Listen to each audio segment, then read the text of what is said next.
decade, Saturdays and Illegal Curve have been synonymous with one another. With insight, analysis, and interviews regarding the Winnipeg Jets, the Manitoba Moose, and all around the NHL, here are Dave Manouk, Ezra Ginsburg, and your host, Drew Mindell. The Illegal Curve Hockey Show starts now.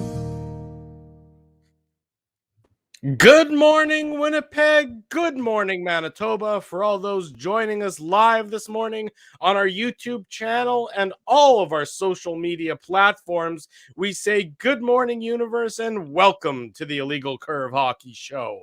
Alongside Dave Manouk, alongside the Scream Mask, I am your host, Drew Mindell. Pleased to be with you on what is going to be a very busy Saturday, given that it's a Winnipeg Jets game day and a Manitoba Moose game day. We're thrilled to get it started with you on this, the eve of Halloween, Devil's Night, Gates Night, as it once was known. I'm not even sure if that's still an applicable term or not. Wasn't plural, though. Gate Night.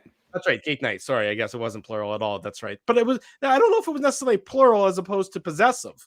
Devil's Night. Yeah, you're right. Okay. Anyways, Dave, you're looking great. Ezzy, I think this is a great look for you.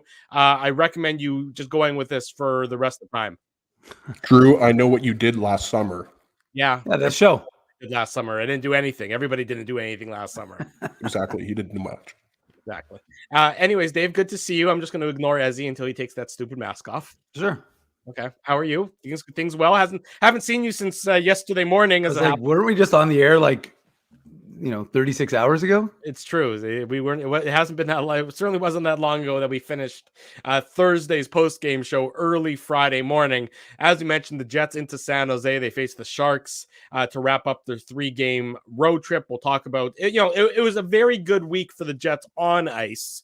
The off-ice stuff we'll get to later on in the program. We're going to keep our focus on the ice to start today's show, talking about what has been a Winnipeg Jets team that was struggling earlier. You remember the 0-2-1 start to the season. Well, lo and behold, 4 wins in a row now, 2 on home ice, 2 on the road, and the Jets are feeling a lot better about themselves at the 4-2-1 mark on this Saturday morning, Dave. Yeah, I mean, it's, we talked about it. We did some late night shows this week. People were enjoying it. It was a good time. There was a lot of positivity based on what people are seeing this team do. And, given the adversity they've had to deal with early on in the season, it's been a good sign that, we've seen the emergence of Pierre-Luc Dubois and Kyle Connor. And, I was looking back and I was thinking to myself, I still can't get over the fact that Kyle Connor is, 2 points behind McDavid and just looks, he's a player we take for granted based on the fact that we watch him almost every day. Yeah. And we know how good he is. And like I said, to you the other night, I've been watching him since college. So I know, just how good a player this kid is. And then you see him take his game to the next level. And that, to me, as impressive as Pierre-Luc Dubois has been in terms of bouncing back, which obviously is significant in its own right and completely necessary, as Gouldsberg. Good one, Jeff. Pretty funny, Jeff.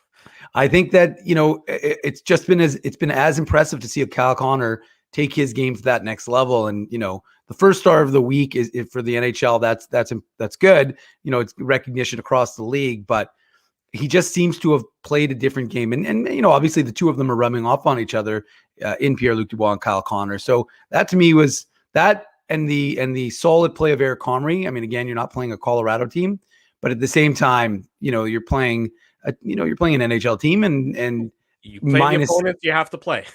That's right. And I thought that was probably did served him well, both for his confidence and for, the fan base who have been tweeting at me and emailing and saying, the backup. I'm like, I think the backup's fine, folks. It's not that big a deal. So I think between, Eric Comrie's play in LA and the play of Pierre-Luc Dubois and Kyle Connor, there's a lot to celebrate, I think, with the Winnipeg Jets this week. Yeah, and I want to hold on a sec. Yeah, can you take the mask off, please? Oh, there we go. Oh my God, put the mask back on. There we go, boys. I agree, Dave, about Kyle Connor. We can talk a long time about the 3 assists and, a couple of those deflection goals were just beautiful, right? Like Andrew Kopp's goal on the power play. I mean, that was clearly a set play, right? And Kyle Connor was trying to find Kopp's stick, and he battled through some checking. And when you're talking about the Pierre-Luc Dubois goal, I mean, the first Pierre-Luc Dubois goal was, just following up a rebound and, the wraparound, everything like that. But the third goal, the game winner, I mean, that was just those types of goals, like those are the types of goals you see from like Mikko Rantanen and Nathan McKinnon, right? Connor McDavid and Leon Draisaitl. And that's why, guys, you just aren't going to see Pierre-Luc Dubois and Connor, broken up anytime soon because they're playing so well together, right? Like Dave's been documenting it on the website. You got Connor on a 5-game point streak and you've got Dubois on a 6-game point streak. So Dubois is obviously playing, his best hockey as a Jet. But guys, we have to mention, Eric Comrie a little bit more here because, he's gone from organization to organization. He hasn't played more than a game yet this year. That was his first game. And, he didn't have to steal the game, but he was really solid and, made some big saves, a couple 2-on-1 saves. Trevor Moore's shot, on the 2-on-1, that's the one that stands out to me. So he made some pretty key saves. Like they weren't easy saves to make. And obviously, Rasmus Kupari's goal, that was a little bit of a miscommunication there. Logan Stanley, just didn't get the puck in. And, it's just a beautiful breakaway goal from Kupari. So, neither of the goals were Eric Comrie's fault. I thought he was just really solid coming in for his first action. But yeah, what continues to be kind of the headline for this Jets team in these last 4 games or even 5 games is the play of Pierre-Luc Dubois and Kyle Connor together. I know Murat, wanted those 2 guys together, but I think, that wasn't necessarily the duo that we thought would, be the Jets' best 2 players, this early in the season. But when you've got Mark Scheifele and Blake Wheeler out of the lineup, you knew that, those 2 players were going to be the ones that you needed to step up. And, you throw in Kopp in there as well, and you throw Ehlers in there as well. But specifically, Connor and Dubois have just been lights out the last 4 or 5 games. Well, it's the, I think when Scheifele and Wheeler left the lineup, I think everyone was expecting a step back to some regard, maybe offensively. Maybe the focus would have to be more on shutting things down in your own zone. Maybe there would be a more of a defensive approach. It hasn't been that at all. I mean, that's what's been most impressive to me about the play of Connor and Dubois is that, in the last 3 games, so, since, this past week, the 3 games since last Saturday, the game against Nashville, the game against Anaheim, and the game against LA, look, Connor's got 6 points. Dubois got 5 points. Pionk's got 5 points. Kopp and Ehlers each have 4 points. It's not that the offense hasn't skipped a beat. And that to me is what's most surprising. I didn't necessarily think that the Jets would collapse without Scheifele and Wheeler. I mean, they still have a lot of talent. It's that they haven't skipped a beat at all, in their performance. That's been the most impressive part, that these guys who with Connor, he was not that he was an afterthought, because he wasn't, because you score that many goals in the NHL, you're never an afterthought.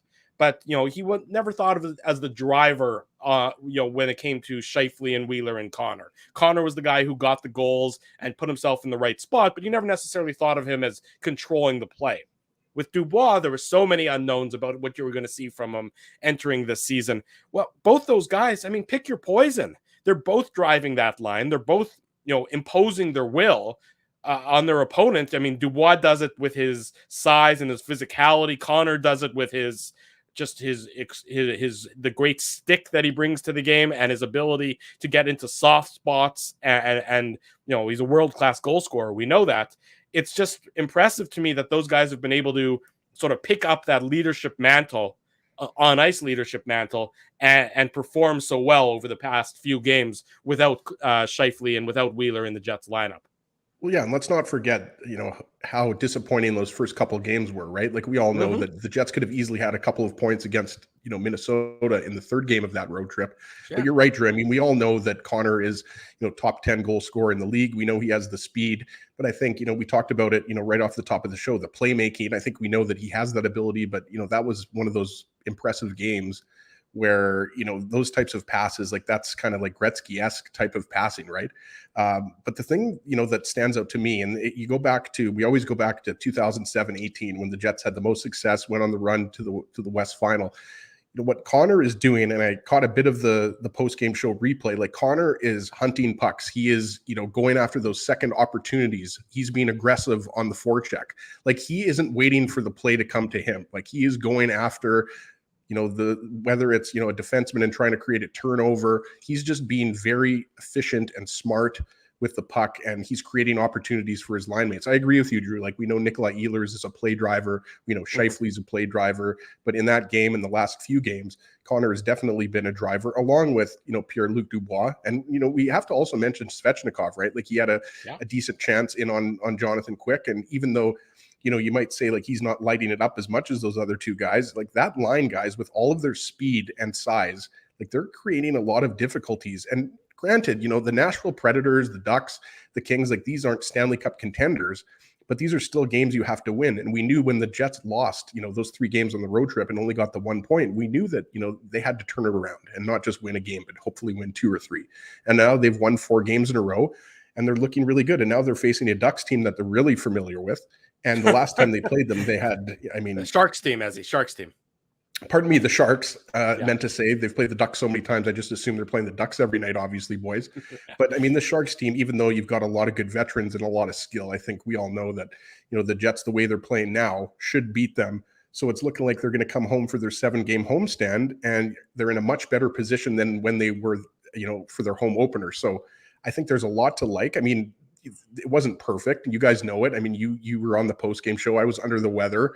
I wasn't able to be on there, unfortunately, boys, but I still watched most of the game. And, there were some giveaways, and, you talk about the go-ahead goal by LA, right? Like Andrew Kopp can't get it out. Paul Stastny, that wasn't his best effort. It was just one of those kind of, you're not getting the puck out. You just almost gifted LA a goal on that second goal. So the Jets are continuing to have some struggles in their own end. I think we would all agree with that. Turnovers have been, the pet peeve for the Jets through 7 games this year. But overall, as you said, Drew, the offense is clicking and you're getting really good goaltending, right? From both Comrie and Hellebuck. Obviously, Comrie, you're not expecting to play a ton, but he was very solid on Thursday night. And the penalty kill is performing better as well, which is, I think, is a huge. That was rightfully so a talking point through the first 2 weeks of the season. Dave, is the struggles of the penalty kill, because it was killing the Jets. Night in, night out, you're almost guaranteed to be giving up a penalty goal, a power play goal. Well, things have solidified on that front. It's not as traumatic as it was, a week ago, 10 days ago, when you look at the penalty kill. And that I think is important for the Jets. I'm just trying to pull up their penalty killing numbers over the past week. They're back to, it's not great, but it's getting better. It's middle of the pack or, bottom of the pack, but it's not as one-sided as it was, where it was a 50% success rate. It's now closer, and there were 31 out of 32 teams. Right. Now it's closer to that 80% mark. You still want it higher, obviously. You still want it, 90% success rate, but at least it's trending in the right direction. So you don't have to throw out the baby with the bathwater when it came to the penalty kill. It seems as though they're getting the hang of how to successfully defend on power play opportunities or power play opportunities against, as I should say. Yeah, and I think part of that is the reality that they lost almost all their penalty killers, right? You lost Mason Appleton, you lost Nate Thompson, you lost Trevor Lewis. And while those guys, especially Thompson and Lewis, weren't really doing much at 5-on-5, you did have them, killing penalties. So it did change that element of the team coming into this year, right? That you had to start to find new personnel that could help you, effectively kill penalties. So, and it's one thing to work on it in practice, but you're not really ever going to be able to replicate what you're seeing in a game. And we've talked about the value of preseason, where, you could have your NHL team playing against an AHL squad. Well, okay, that has zero value in terms of, telling you anything about, what your systems are going to look like against another NHL team. So I think that the Jets it's not a huge surprise that their PK struggled throughout the course of the early part of the season, simply because of the, change in that personnel. And, especially with Andrew Kopp playing more minutes, right? Like he's become, first line Andrew Kopp, or second line, which if you want to call the Connor, Svechnikov and Dubois line the first line. I don't really care which way you phrase them, but I just think like that to me was going to be a work in progress given the changeover. And yeah, you're right, Drew. It's better, but you just, part of this is discipline. Some of these penalties are not the most, and again, like that's also the refs, right? You're finding, what are they calling early? What is the way it's looking, right? We talked about, in the preseason, that idea of changing the way the cross-checking penalty is going to get called this year. So guys, like, especially a guy like Brendan Dillon, who's big and physical as, he's, that guy who's going to have to adjust his game to, the new norm of the NHL. We'll see if that norm continues into the playoffs, but you have to deal with what's in front of you right now, not what's going to be in front of you. So I think that's kind of that adjusting change that the Jets are going to have to focus on their game, is figuring out to try and limit the amount of penalties they're taking. And again, having those guys who are stepping into that role on the PK, gel together as a group and learn how to play together. And one guy I wanted to mention, I don't know how much time you want to spend on the PK there, Drew, but Dominic Toninato, I thought was really effective and has been effective, as a PKer. And he, I believe, missed the first game or the first two games. I think he's been in 6 games now, if I'm not mistaken. And he's really solid. And we know that he's just one of those reliable veteran players, right? 4th line guy. Maybe he moves up to the 3rd line if you need him, but he knows his role, and he didn't play a lot. I want to say he was around 6 or 7 minutes. But he's a guy that's very effective on the penalty kill. Like, he can move. He's a guy that, can break up plays. He can, get in lanes, block shots, stuff like that, right? We know Kopp and Lowry, that's your bread and butter.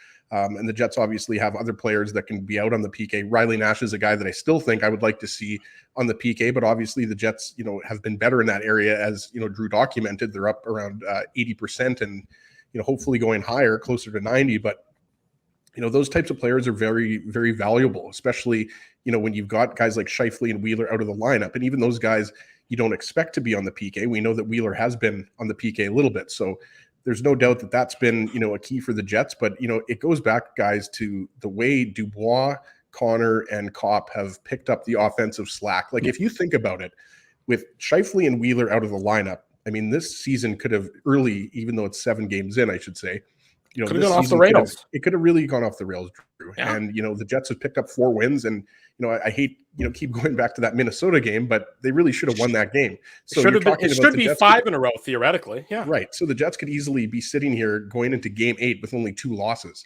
And that would put them in, at the top of the Western Conference. They're already, pretty close to the top of their division, and they are close to the top of their division. But, so this has been a very impressive stretch. And, you're going to face some tougher teams, no doubt, in November. But these are tricky games where you're facing, young teams with not a lot of expectations. There's still a lot of skill like that.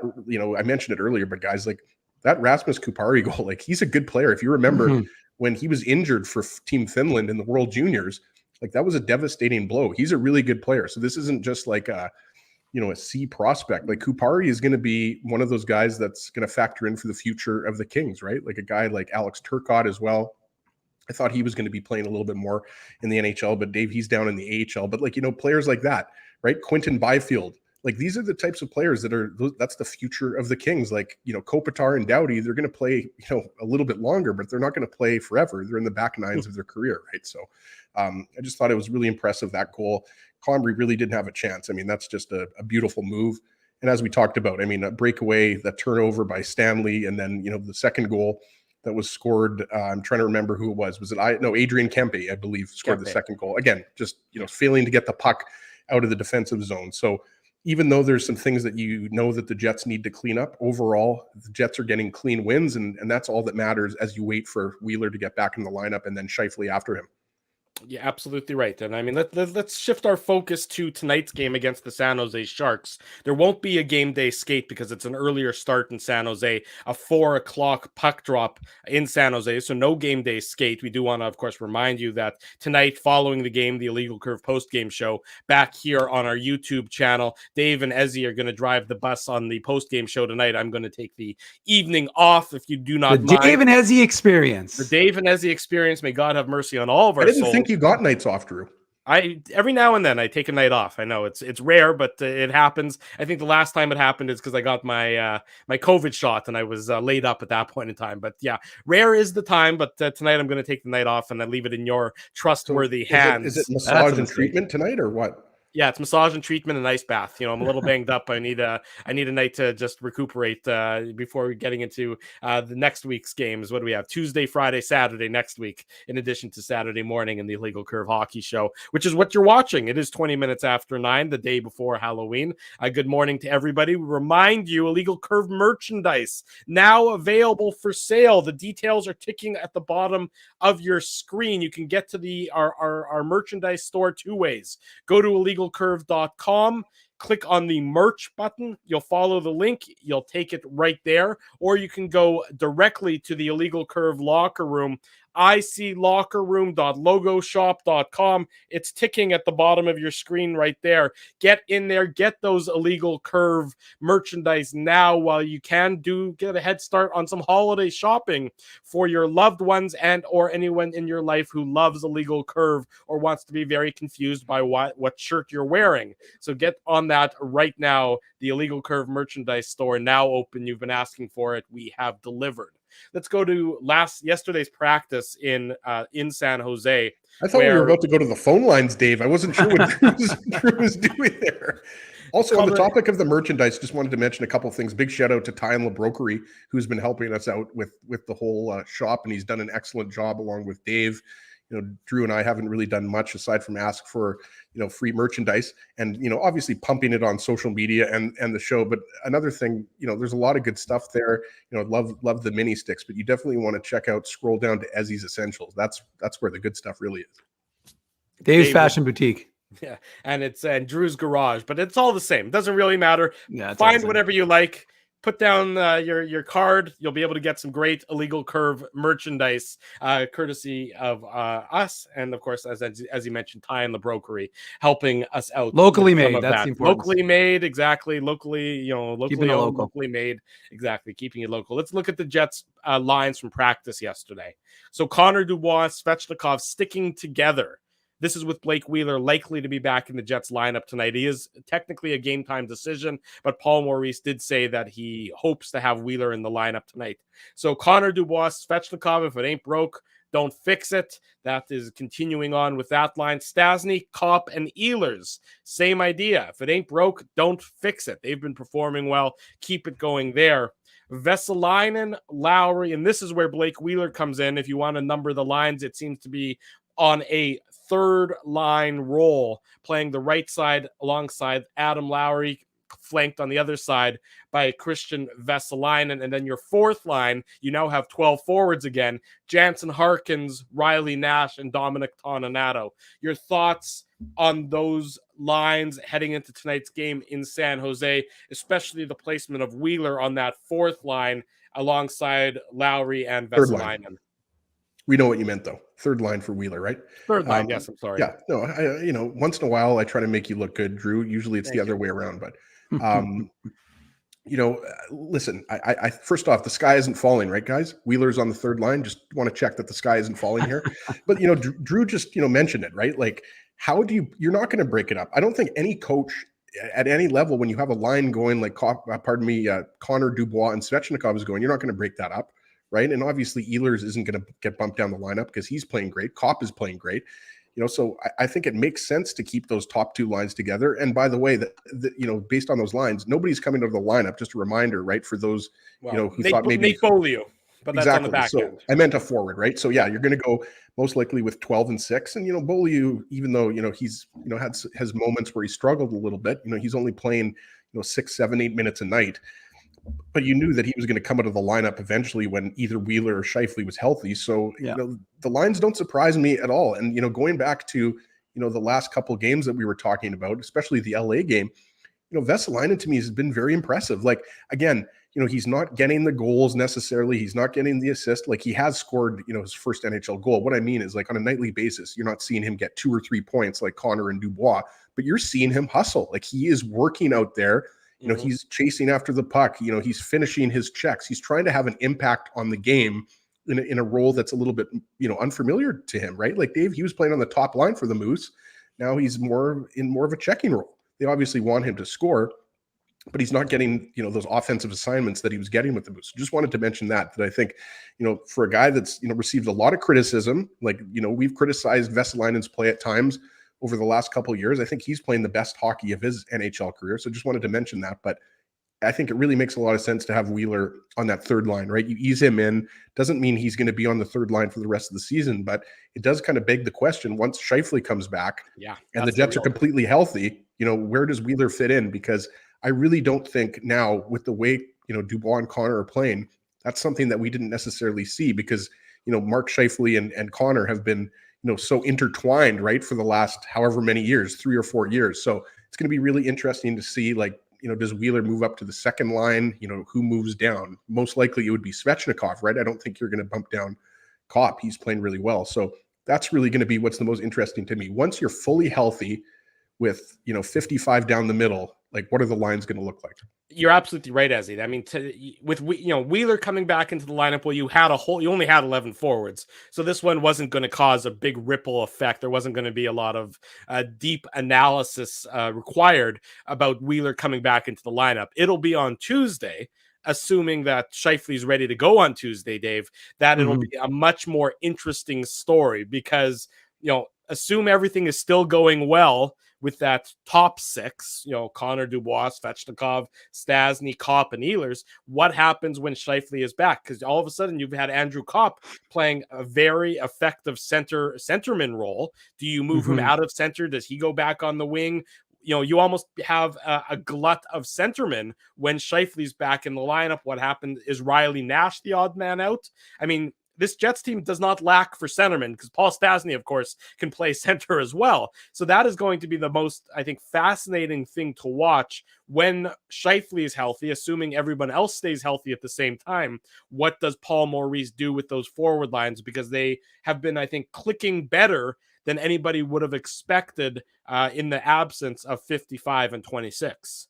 Yeah, I think there's no question about that. And I think one of the things that, Paul Maurice has said is that this has afforded him the opportunity to see what pairs work together and what he can do. Now, to me, that is almost Paul Maurice speak for, so I'm going to break it up when these guys are back, but at least I know I can always go back to it later on in the season. We'll see. We'll see if that continues into tonight.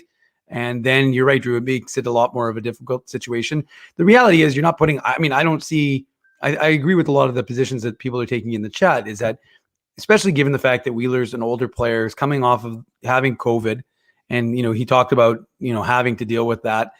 I don't think you're rushing him back. I was a little surprised actually they were going to play him tonight, but they obviously feel comfortable because he's had a practice now with the team, which is practices in. He got a practice, but it was an optional. The first one was an optional. And this is that was yes. I was going to say yesterday was actually a full practice. So that's a difference, is that he actually got in some serious reps as opposed to just the lighter skating. And I think like I said, I think they're going to ease him in because I don't think they're going to want to do anything that's going to risk. Wheeler himself said, I'm not going to do something. I'm going to play a game tonight and then I'm going to be out for the next month. So he knows himself. He knows his level of fitness, that sort of thing. So to me, it's not a huge surprise. But I think that it may, not only that, it may work for Blake Wheeler. It may work for Blake Wheeler to be on that third line, reduce the minutes, or balance the minutes out. That's also not a terrible idea for your team. And then you go from there. Let's welcome to the program on this Saturday morning, the bottom of the hour, our good friend Jim Toth of CJOB Radio. Jimmy, first and foremost, good morning and congratulations on the new full-time gig back at your old home, CJOB. Oh, yeah. Thank you very much, gentlemen. I guess it starts Monday, so I'll start preparing all night. We'll have a blast. No, I'm pretty excited about it. And obviously, it's what we do. And I'm glad you guys are thriving and surviving as it's a tumultuous landscape out there in the media. But always good to be back on with you guys. Always good to see you guys again and just talk with you. I'm pretty pumped for it. So thank you. You're very welcome, Jimmy. Obviously brought you on to talk about the Winnipeg Jets, and it's been a very, very successful week on the ice, less successful off the ice. We'll focus mostly on the ice in the course of this interview. And we were talking about the reintroduction of Blake Wheeler and Mark Scheifele into the Winnipeg Jets lineup, the expectation that Wheeler plays tonight, and then Scheifele, all things equal, seem like he's going to be back in the lineup on Tuesday night when the Jets return home to face the Dallas Stars. Are you surprised at just how successful the offense has been, given the absences of Scheifele and Wheeler, really for the bulk of this season so far? Not really, to be honest with you. I thought at the start of the season, I think I put this out on social media, that I thought Pierre-Luc Dubois was going to have a bounce back season and become a dominant center. And there's a number of reasons for that, just because he wasn't the player that we knew last year. So I knew it wouldn't be hard to be better than that. But it's a contract year. I think he would have a better fit here. I think he'd be relaxed. all that kind of thing. And I think that when a player has a season like that, you really find out what kind of player they are. And it's not just Pierre-Luc Dubois. In my experience of covering hockey, if you're a really good hockey player and you have that kind of season, and some players in all sports had seasons like that, they go to work in the off season. Like they sort of take it upon themselves to, doesn't matter even if they're fighting for one last contract and they're in their mid 30s, if they're fighting for their next contract in their early 20s. Guys have levels of expectations, and you can play, 10, 15% worse than you have the past 3 years, or 10 or 15% better than you have. And they still want to get better. But when you have a season like that, I think that's when players really rededicate themselves and go to work. So I kind of had a feeling that Pierre-Luc Dubois not only would be better than last year, because as I said, that wouldn't be hard, but I thought he would take a step. I thought that the motivation there to get a new contract, to fit in with this team, to show this team and this fan base that I'm not that player, that I can do a lot more, and that he wants to be here and earn that other contract.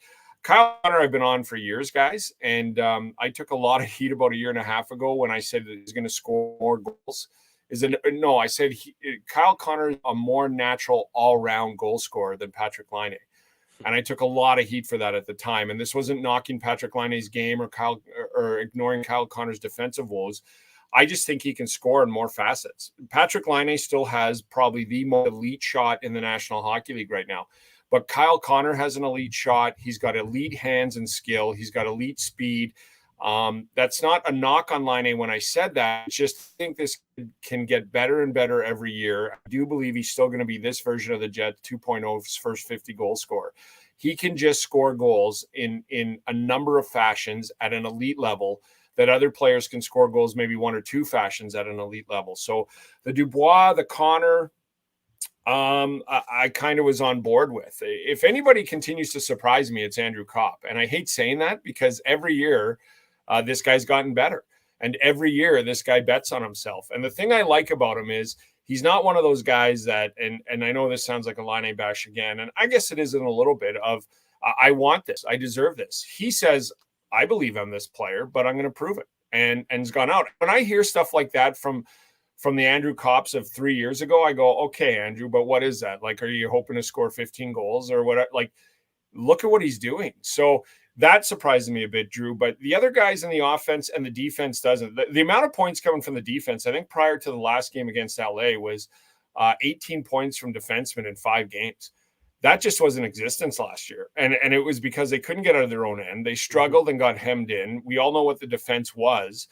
And when they brought Brendan Dillon and Nate Schmidt, I didn't think the offense would sort of pour out the way it has from the blue line, but I thought they would move the puck and get more chances with the guys they brought in. And a lot of people said with Brendan Dillon, don't get caught off guard by his offensive game. And we know what Nate Schmidt can do, but I kind of lean towards more whether they put up points or not. There's just going to be more opportunity for points because they can move the puck better. So I'm not really surprised. Like I think coming into the season, I said this is a top 10 team in the National Hockey League. I didn't panic when they sort of the penalty kill let them down. They were taking too many penalties, and they were losing to the same teams they're now beating this week. Because it's such a long season. I always sort of, any team out of the gate, I give 10 or 12 games to. So I'm not shocked at all, other than maybe, I wouldn't say surprised. I would say, again, impressed. Andrew Kopp has really impressed me. Well, Jim, I wanted to ask you about Eric Comrie, right? Because he obviously comes in first year knowing he's a full-time NHL backup, gets into his first NHL game. And even though, he didn't have to make 50 saves, he still finished with, I believe it was something like 29 or 30 saves. What was kind of your takeaway, not just of how he played against the Kings, he gets, his first NHL win for the Jets in a very long time, but did that maybe change your perception of, or your opinion of how many games Comrie can play this year, backing up Hellebuck, and not only that, but, how well he can play when he goes in, once every, 5 or 6 games? Yeah. First of all, Ezra, if I knew you could just come with messy hair, I wouldn't have put a hat on today. So I didn't know. But I mean, Well, Jim, I was going to make a comment. I'm surprised, that was a tough loss for your Stros last night. But I was going to say, I'll get a garbage can and start banging it for you, Jim. To make you feel at home. How dare you? How dare you live in the past like that? That's why this title's more important than ever. Or else I'll live in shame forever. No, I'm with you. Like that impressed me. Eric Comrie, I think, has been on everybody's mind with the decision to go with him. And I think it was partly Cap, but look, the Jets said he's ready and he needs a chance and an opportunity. And I know he's been around for so long. People say, well, I haven't seen it at the NHL level that tells me he could do this. So it was a very good impression that he did against LA. I know some people say it's LA and they're depleted and everything else. And that's fair enough. But he was positional. He was square. He's moving well. And I'll ask you guys, I think he moves like Connor Hellebuck now. I think that he is sort of like that position, the squareness, when he slides across, it's not sliding across, it's positioned well across. And they were teammates with the Moose. So, look, some goalies never develop until they're 30. And I'm not saying Eric Comrie's there yet. I'm just saying, as you were, I think, as that it's a great sign. And it doesn't change my mind on, I'm not so worried about how this will look after 5 games, end of November, beginning of December. But it gave me, pause to go, well, that's a really good start. And that's what the kind of goaltending they need. And I thought he was one of the differences. I didn't think the team had everything they could have had against LA. And I thought he sort of saved them a bit with those 30 saves. I'm interested to see the next one. It's clearly not facing a Colorado or somebody like that, but I don't know if he's going to have to this year, barring injury. So if he gets 12, 15 games and it looks like that, win or lose, I think it's been a good move by the Jets. But again, it's real early, but hey, if that's the first indication, it's a really good one. It's Saturday morning. You're listening, you're watching, you're chatting with the Illegal Curve Hockey Show. We're live on our YouTube channel. We're live on all of our social media platforms. Our guest from 680 CJOB is our good buddy, Jim Toth, talking about the Jets and the Sharks in action later on tonight, a 6 o'clock puck drop. The Illegal Curve post-game show right around 8:45 p.m., give or take a couple minutes back here on our YouTube channel and all of our social media platforms. So, Jim, you've won 4 games in a row. Your captain is ready to return, but you're going to ease him back in on the third line. So does that surprise you the way they're going to start Wheeler? And do you think that there's some permanence there if they give him the power play time to keep him there based on the way that first and second lines are playing right now? Well, the world tells me that's where he belongs. So that's where he belongs. So it doesn't surprise me. Look, guys, I'm not surprised at all. And I know this is going to sound like another defensive Paul Maurice, but if somebody else, this is what I've always said about Wheeler, even when Laine was here, when he's not the best right winger on the team anymore, he won't be on the first. Mm-hmm. But up until when Laine was even here, he was still a better all-around player than Laine. And I know we'll look at the defensive woes on that line and everything else, but they were still better than Laine's. So this year, this is opportunity. And opportunity is knocked for other players. They've stepped up. And I also think he had COVID and hasn't been on the ice for 2 weeks. So you're not going to play him 20 minutes tonight anyway. So I don't mind the move at all. I like it. And if this is the year, it's going to happen eventually. That's the other thing I think people don't think that I understand. I do understand. He's not always going to be on that top line for the length of this contract. When there's a better complete player ready to go, and it could be right now, then he'll be moved down. And I don't think he'll have a problem with that. Blake Wheeler wants to win. He's at that stage of his career where he wants to win. And I mean, I'm from the era of the late 80s, early 90s. Steve Yzerman didn't win any Stanley Cups till he was the third line center. And then when he did, he won a Conn Smythe being a third line center. So I think really good teams need that depth. And if there comes a time where this team is ready for Blake Wheeler to be a full-time third liner, I think you're going to have a Stanley Cup contender. Until then, or where they are, I think they'll mix and play. But I'm not surprised that Maurice is starting him there because he's not going to play 20 minutes tonight, 22 minutes. And also he's got lines that are clicking. Paul Maurice, come third period, will play that Lowry line more than any other line if the other 2 lines aren't going. We've seen that extensively over the past couple of seasons. He's got 2 lines going really good. So stick with him and we're going to get back in. I'm not surprised at all. I think we'll see how he does tonight. I think the sky will fall if he ever does get moved back up to the top line again this year. But for now, if it works. I think that's the perfect spot for him. If I was coaching this team, that's what I would do right now. I look at my top 2 lines and I got him coming back in and he just hasn't been on the ice much. That's where I'd put him. So I don't mind it at all. I think it's good. Yeah. So obviously we're expecting Wheeler back in the lineup tonight. It's quite possible that it could be Scheifele back in the lineup on Tuesday. If not Tuesday, likely Thursday. I mean, you have a glut of centermen right now for this Winnipeg Jets team, the way, Andrew Kopp has fit in seamlessly back as a centerman. He's always sort of bounced back and forth between the wing and the center. When Scheifele comes back, who comes out of the lineup? It hasn't been an issue yet with your up front group. Who comes out when Scheifele is back and ready? And then what does that do with the center ice depth for the Jets? Because to your point, Jim, talking about, my phrase from before, if it ain't broke, don't fix it. Andrew Kopp as a centerman right now seems to be working for the Winnipeg Jets.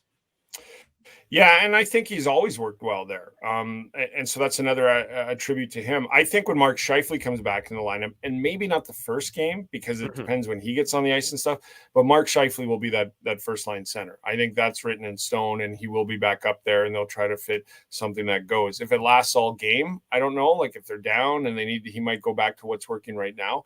But let's also be honest that it's this early in the season that this is great what's worked out so far, but we could also have an 8-game span where this isn't working out so well. So I think we get hung up on lines a lot, and I understand that in the National Hockey League, but Paul Maurice is one of those coaches in my experience covering him, even at the AHL level, that he'll mix and match all the time. And that's where I think that the city has learned the word, the line blender. But I think Scheifele will go back in there. Maybe not the first game at the top center. I think the guys like Toth will come out. I think Vesalainen has made the most of this opportunity right now as well. But tonight will be another test for that. But there's always guys that on that third or fourth line that can sort of mix out. And look, I always like the fact that just like Wheeler, if Scheifele comes back in and you got to push Andrew Kopp down, that should make that second line better. That should make that third line better. The way the season started, guys, I really liked it. I liked Stastny on that third line because I thought with him and Vesalainen, they could get you guys know me. I've always think Adam Lowry has a 40-point season in him somehow. So if you could get more offensive players with him, I think you could get some offense. And a guy like Stastny playing against third line guys, I think can put up some points. So the way it was structured at the start of the year, I really liked it. Andrew Kopp on the second line, any other season with Andrew Kopp, I would still go, oh, that'll be interesting. Not this year. I mean, the guy just banks on himself, bets on himself all the time, and it works out. So I'm like, oh, Andrew Kopp in the top 6. That's good. Let's go. That was a really deep lineup at the start of the season. And I mean, I missed that first game with Scheifele coming back in. So I don't mind that. And I think that Wheeler honestly is at a stage, and I know a lot of people feel that he runs this team. He does not run this team. He wants to win. And I think that if they're winning, he'll be okay with a little demotion. I don't think that's for Scheifele. And I think Scheifele's still pretty much in his prime. So he'll be the number one center. I think you can move Wheeler around. I think you can move Stastny around. I mean, Wheeler and Stastny are best friends. It's not like Wheeler's going to go, I'm not doing that, when the guy he literally spends all his time around is doing it nightly and game in and game out. So as long as the team's winning, I don't see a lot of people going, hey, I want to move up, or I want this, or I want that. And let's be honest, over the years, I think they've weeded those guys out. I think they have a 2 to 3 year window here. And I think even Wheeler will be willing to move up and down this lineup. And I think Scheifele will be on the top line. And then I think Kopp will stay in the top 6. And then I really like that third line. If we're talking now Stastny, Lowry, Wheeler. Yeah. I mean, they might get the most ice time some nights, especially come third period. So I really like that. It doesn't take a genius to figure that out, that could really work well. So this is another reason why I think this team is a legitimate top 10 team this year, is because they have these options.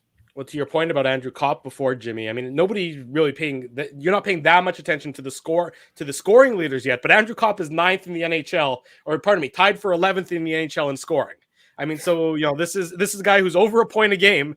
Granted, that puts him, I think, 3rd on the Winnipeg Jets as it happens, or tied with Pierre-Luc Dubois to be exact. But I mean, Andrew Kopp right now, to your point about betting on himself, is not looking like a guy who's struggling to get to 40 points. He looks like he's a guy right now who might get to 60 points or more this year.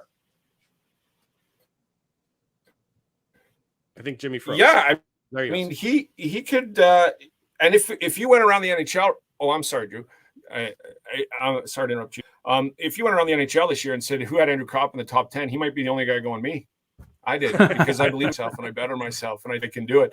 And I think it's great. Like, I think of us forget that because the Jets brought him in at the end of a season at Michigan, remember? And so, and I'll be honest, at that time, I had heard of him. I was like, this guy's being brought in now.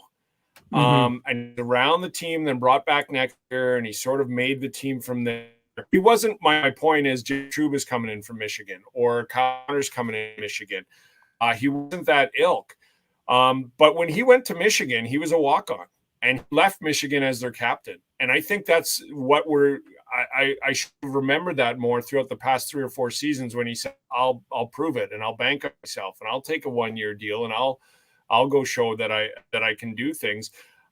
He had other scholarship offers, but he wanted to go to his beloved Michigan, and they didn't offer him anything. So he walked on, and not only did he make it, but then he became captain. And that's sort of what he's done here with his time. He's sort of come in, and I'm like, all right, well, maybe we got a really good third line guy here, and he's just made the most of it. So it's funny though, guys, maybe you want to weigh in.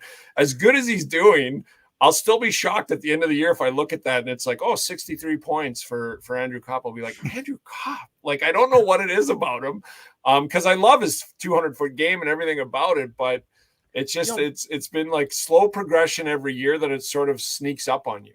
But there's always those guys, not just on the Jets, but throughout the league, where at the end of the year, they don't get any attention because they're not the headliner on their respective team. But at the end of the season, you're looking through the stats page and you're like, is that a typo? You're trying to figure it out. That might be Andrew Kopp on the Winnipeg Jets, because the headliners are obviously Scheifele and Wheeler and Connor and Ehlers and Dubois, given the way he's playing. But Andrew Kopp will just quietly raise his hand and say, okay, now it's time to pay me, because look at the numbers I've put up, especially given what he was on pace for last year as well. In a lot of ways, he's like Elias Lindholm, right? Because the Lindholm was with Carolina, and Carolina has all that they have. And yet he quietly did some good things. And then they pull off that trade with Calgary, and he goes there, and I'm like, all right, well, they had to do that. They had to get rid of Dougie. Dougie had to go. Okay, well, good for Elias Lindholm. Maybe he'll score 40, 45. And then look at Elias Lindholm now. Like, so, but Elias Lindholm was drafted in my fantasy hockey pool. Andrew Kopp was not. And then he was picked up real quick. So to your point, Drew, like, it happens every year, and there's always these guys at the end of the year that you're like, who? But I think Andrew Kopp will start getting drafted in fantasy leagues after this season for sure. JT, if we're going to stick with hockey pools, I'm in a 30-round hockey pool where you have to take at least one rookie and at least 5 defensemen.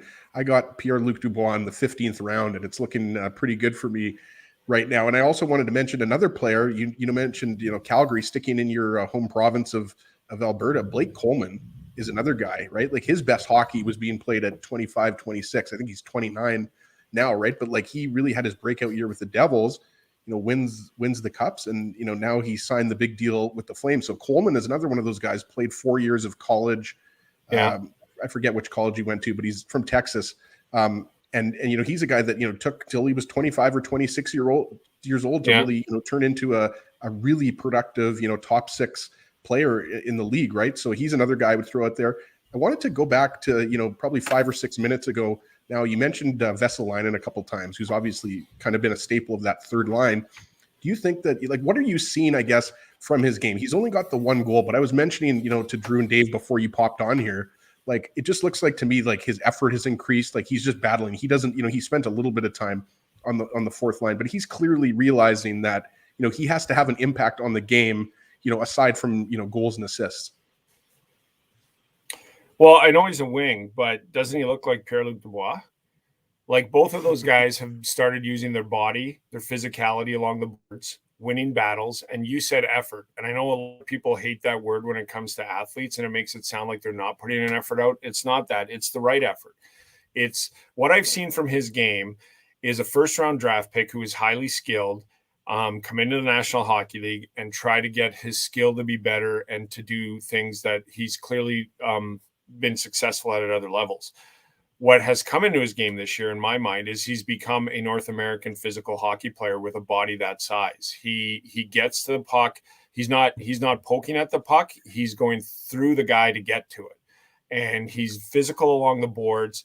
And when you're doing that, you start moving your feet a lot better. When you're, as opposed to trying to make a play, going in to be physical, you get there a lot quicker. Because you're not trying to judge the puck or where this guy's turning or what he's doing. And I think that he looks quicker. He's being more physical, and he's winning those battles that are getting them opportunities. And it's much the same of that I see from Pierre Dubois' game is I forget who I was talking to. It might have been Jamie McLennan, but he was saying last year, or maybe Craig Button, and one of those guys were saying, if you look at Pierre-Luc Dubois' board battles last year, the first initial contact was there, and then it was a reach for something, a reach for the puck or something like else.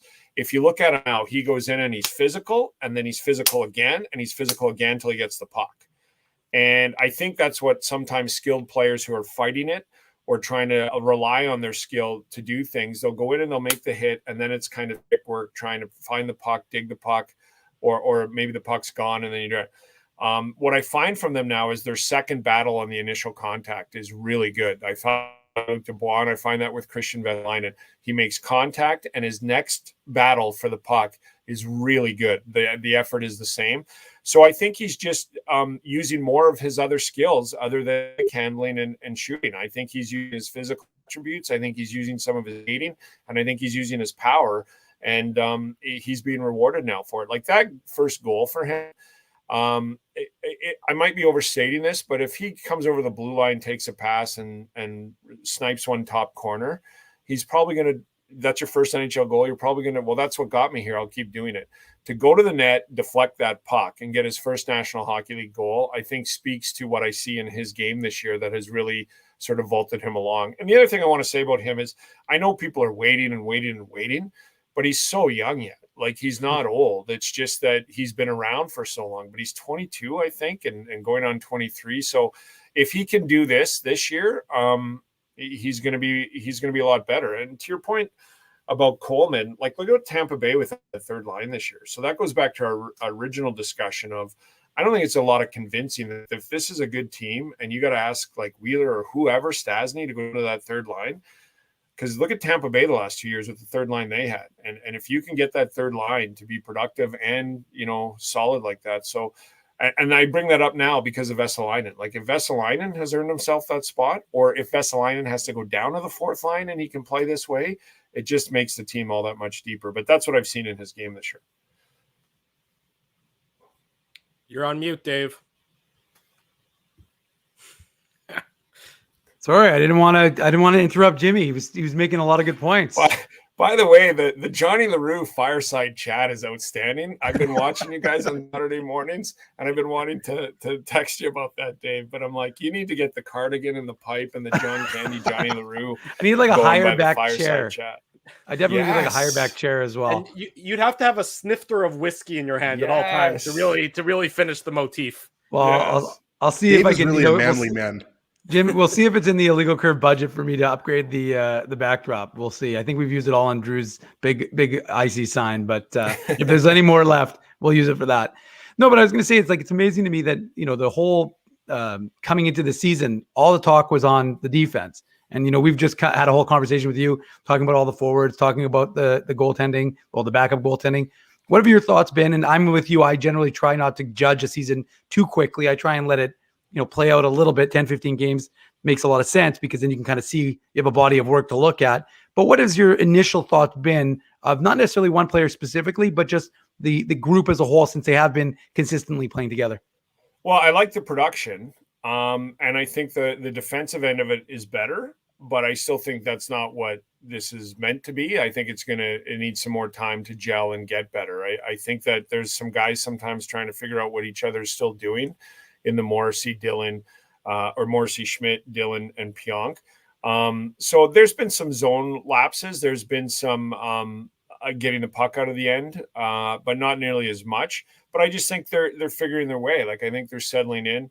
I heard you guys at the start talking about Brendan Dillon and the cross-checking. Like, we'll see if that's still enforced. But I think that's a part of his game he's going to have to figure out. The other guy, the two guys that I said at the start of the year that when I sort of was making my prediction, I said, I think this is top 10 team in the National Hockey League. I think they're going to the playoffs. I think they can hang with Colorado. I honestly think that. I think that it'll be between them and Colorado for 1-2. And then there's a little bit of a gap between Dallas, St. Louis, everybody else. That's how I feel it'll play out. But I said Pierre-Luc Dubois is going to have a big year, and I think Josh Morrissey is going to have a big year. And I know a lot of people have been down on Josh Morrissey, and rightfully so, because the metrics and the analytics of his game the past 2 seasons haven't been that solid. But it's all about getting a guy, no matter whether you're Logan Stanley or whether you're Josh Morrissey in my mind, or the forwards, it's always about getting a guy not having to do more than he needs to do. And if guys back there with what Schmidt and Dillon do, just do what they're asked to do, they're going to be successful.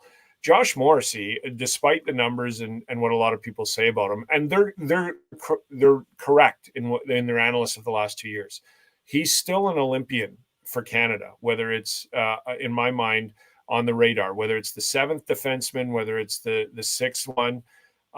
He's still around that radar for this team because he's still in his prime. And he just has been up and down contract. We know the ice issues with the passing of his father, all those things. But I think that he's going to have a big year because he doesn't have to play as much. He's going to be settled with a regular partner now. And so that's what I've seen from him so far. I think I said Pierre-Luc Dubois and Josh Morrissey are going to have really big years. But the defense as a whole, I like what I've seen. I think it's going to be great. It's just not there yet, but that sounds like I'm harping on him. I'm not. It's like 10 or 12 games. Give them 10, 12, 15 games. Let them settle in, get used to each other, clear up those mistakes, understand what's a cross check and what isn't. I know that sounds ridiculous, but there are different variances of cross checks, I guess, and a lot less of it. And then you'll find your way. So I like it. It overly impressive, and it hasn't been what I think it's going to be, but it's been good. Last question for you, Jim. Jim Toth of CJOB Radio, our guest on the Illegal Curve Hockey Show. Jim's new show debuts Monday at 1 o'clock, so you can be sure to tune in for that. I believe we've gone this entire interview, Jim, and we haven't yet mentioned his name really in any significant detail for sure. That's Nikolai Ehlers. Is that a function just now that we know that Nikolai Ehlers is almost old reliable for this team? He's going to play night in, night out. He's going to be impactful, whether it's necessarily on the scoreboard or just being able to gain zone time. Is Nikolai Ehlers just that comfortable sweater for this team at this stage of his career? Yeah, he is, because when the lineup was depleted, I think it was 4 or 5 games in, he had 1 assist, or he hadn't had any points 4 games in, but I loved everything about his game. He was like, and I know people ride me a lot because I'm always about points. And the reason I'm always about points is because it's hard to score in the National Hockey League, and points matter. And I know that if you score points but give up a lot, that sort of matters in too. But end of the day, you need people to score. You need people to put up points. And if they're not good defensively, you figure out how to make it work, because scoring in the National Hockey League is really hard to do. Having said that, I wasn't sitting here going, where's Nick Ehlers when the lineup's depleted and we need more production from him, because I loved everything about his game. He could have had 8 points in 5 games, or he could have had the 1 assist he had in 5 games. I didn't have any qualms with his game at all. He's old reliable. And I think that once this lineup rounds out, that he's going to have a really good season again. I don't mind the fact that some fans want more usage out of him, more ice time. I think that's coming. He's another player that everybody screams that he's the best player on this team and he should be given the most minutes and given all this and given all that. And I get that, because he is analytically the best forward on this team. However, just because you get more ice time doesn't mean you get more points. And I know all you guys know that. And we see that all the time, Dave, in the AHL. That guys who can score at will don't always, come to the National Hockey League and get more ice time and be productive. So the thing about Nick Ehlers is, just because he's given 3 more minutes a night doesn't mean he's going to produce more. And there's a fine line with every player, and that includes Wheeler, on how you get the most out of him. The best player I can put this to is Dustin Byfuglien. When Dustin Byfuglien had to play 25, 26 a night, oh, watch out. There's some big gaffes out there. When he had to play 20 to 22 minutes a night, he was fabulous. So I don't mind Nick Ehlers and the screams for him to be on the number 1 power play and to get more ice time. But when I looked at it, he hadn't had 4 points. He didn't have any points in his first 5 games, and he was playing close to 2 minutes more a night. I think last year he averaged 16-something a night, and 5 games into the season, he was playing 18, 27 a night, and I think he's playing more now with the other 2 games. But I loved everything about his game. I was not worried about him. I was not, this is from a guy who I'm about points, produce. And when Wheeler and Scheifele go down, hey, Nicky, this is your chance. They need you to score some goals and stuff. And I'm really glad I didn't tweet that out, because then he got 2 snipes that were absolutely beautiful. And then, what would happen to me on the social media world. But I love everything about his game, Drew. I think he is that reliable comfort blanket. You know what you're going to get from him each and every year. I think some fans are waiting for him to get that 80-point season. And I don't know if that's ever going to come for him, to be honest. I think that he's a perennial 65 and could get 70, 75 points a year. But I think you can bank on Nick Ehlers to get 60 points a year going forward. And I really like the way he's played, despite the lack of production before the LA game. Jim Toth covers the Winnipeg Jets on 680 CJOB. His new show starts Monday at 1 o'clock. Jimmy, congratulations again. Welcome back to the radio world. I'm glad to see you there, even after Remus declared that radio is dead in that article in The Athletic earlier this week. By the way, Big Rig, is that a GNR mug that you have going there? Oh, that is, yeah. Nice. I was gonna ask you about it earlier. Then I thought maybe we should stick to the hockey. But this might be a good opportunity for Drew to tell you about the spaghetti incident. I was gonna say the first ever band I saw was GNR back in 91, 92 when they played the old arena. So that was my first ever concert, and it definitely was not an appropriate environment for me, an 11-year-old boy at that point in time. But that was 11. Yeah, I was 11. I'm gonna Drew steal chugged Dennis his first Leary beer line. at that concert, Jim. And a cigar. That's right. I haven't stopped since. I'm going to steal a Dennis Leary line when he says kids come up to him and said, "I love you," in the ref. And he says, "The ref, where were your parents?" Guns N' Roses at 11. Where are your parents? My dad was with me. He was right there with me. Well, was, good. In the mosh pit. I saw Guns N' Roses in the early 90s. I was in college. I love Guns N' Roses. Like, they were my band. And I went up to Edmonton to see them with a bunch of friends who were at the U of A, and a bunch of us drove up, and they were awful. They were just like 1991, I think it was. And I read Slash's book since then. And I'm like, yeah, I couldn't have wasted more money when I read that 90 to 94 era of that book. So they were awful. But I did see them at the IG Field, and they were fabulous. Yeah, I saw that one too. That was good. Yeah, they were really good. So it was good. It's always Jim, he was complaining how cold it was, and it wasn't that cold. Wasn't well, it the summer? Axl Rose complained about something. I'm shocked. No, it wasn't the summer. It was. It might have been. It was either spring or fall. But and then even just be glad that Axl showed up on time, because he definitely was not there on time. Whatever on time was back in 91. That was short. I'll leave you with this. Read Slash's book, because if he wasn't in Guns N' Roses, his life story is unbelievable anyway. And then add in that he was in Guns N' Roses, and it's a fabulous book. But him and Axl, if Axl was in one of these squares right now, he'd have a problem with all four of us. Jimmy, thank you, buddy. Thanks for joining the Snake Pit this morning, Jim. Yeah, love what you do, and I'll keep watching. I'm glad you guys are doing it so well, and I'll come on anytime. Thanks for having me. All the best. We appreciate it, Jim. Jim Toth of 680 CJOB, our guest on the program. Let's take our first break. When we come back, much more Jets talk. Don't go anywhere. Smash the like button while we're in commercial. That's your job. And subscribe to our YouTube channel if you haven't done that already. Much more to come. Stay tuned. You're listening, you're watching, you're chatting with the Illegal Curve Hockey Show. Keeping Winnipeg laughing for over 30 years.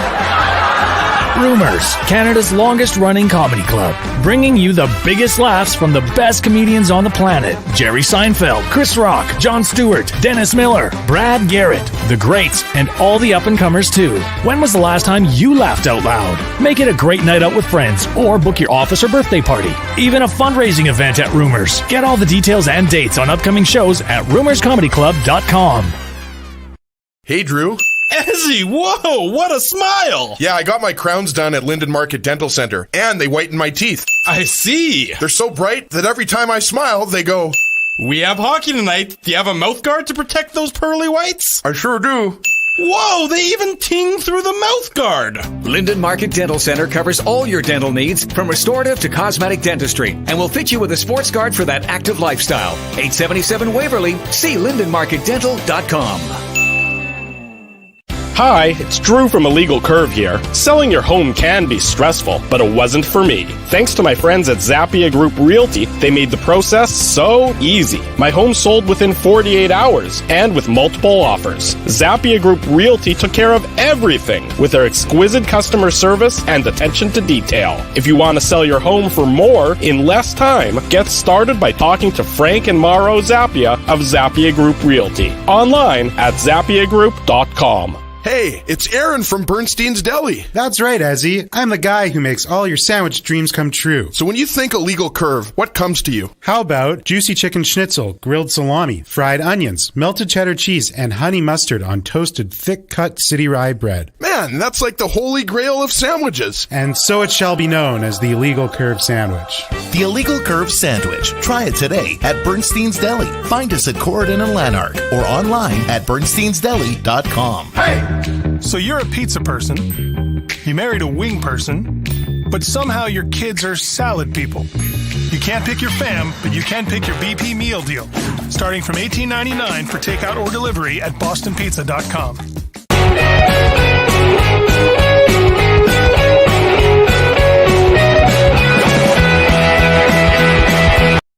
Hour number 2 of the Illegal Curve Hockey Show starts now here on our YouTube channel, on all of our social media platforms. I am your host, Drew Mindell. Dave Minuke's head is on fire. Ezra Ginsburg is still wearing the Scream mask, and we're pleased to continue to talk about the winner. Oh, sorry, you're not wearing the Scream mask. That's just your face. Sorry, it's hard for me to keep track. There you go. You got the mask back on. Somebody said that they appreciated how you managed to cut a hole in the mask to be able to fit in an Illegal Curve sandwich, and that would be very apropos for you. So that certainly was well, I have good to eat, on right? your part. Like, I mean, just because I'm wearing the mask, I still have to get that sandwich in my mouth somehow, right? So yeah, I used a saw and just cut this little hole, and but I still know what you did last summer, Drew.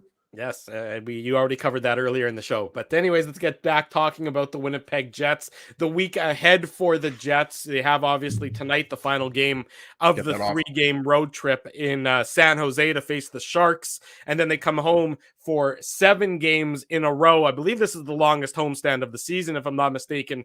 Mr. Minuk knows you'll be sleeping at the arena over the next 2.5 weeks, given all the Moose games as well. But you start with you have San Jose tonight, and the San Jose Sharks have been struggling as of late. They certainly got off to a good start on the season, but now they've lost 3 games in a row. They've scored 4 goals total in those last 3 games. So this is more about what you expected from the San Jose Sharks this year. Nobody ever really thought that they would be an upper echelon team. They had a great start, but seemed to be coming back down to earth a little bit. Then you come home and you face a Dallas Stars team that is also struggling. I believe they ended up losing last night to the Ottawa Senators, if I'm not mistaken. And that's a team in Dallas right now that really hasn't been able to score. Entering last night's game, they've had a total of 14 goals for in their 7 games played. So, 2 goals a game for Dallas. They're getting some good goaltending from Braden Holtby, surprisingly, given that it seemed like he was towards the end of his career after last season in Vancouver and the previous couple years in Washington.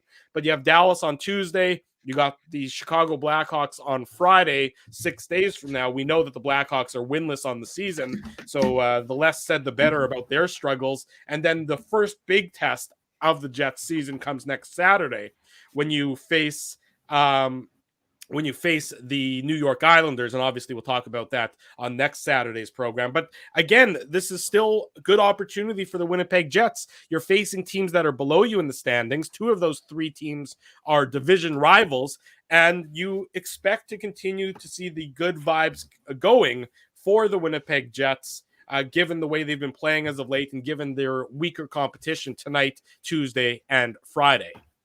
Yeah, and we talked about this, guys, like, the first couple of games of the season when, the Jets obviously lost them, and we were saying, like, the schedule is not going to get that much tougher, right? Like, the Jets are not playing any Stanley Cup contenders like the Colorado Avalanche. If I'm not mistaken, I don't think the Jets play Colorado until something like early January.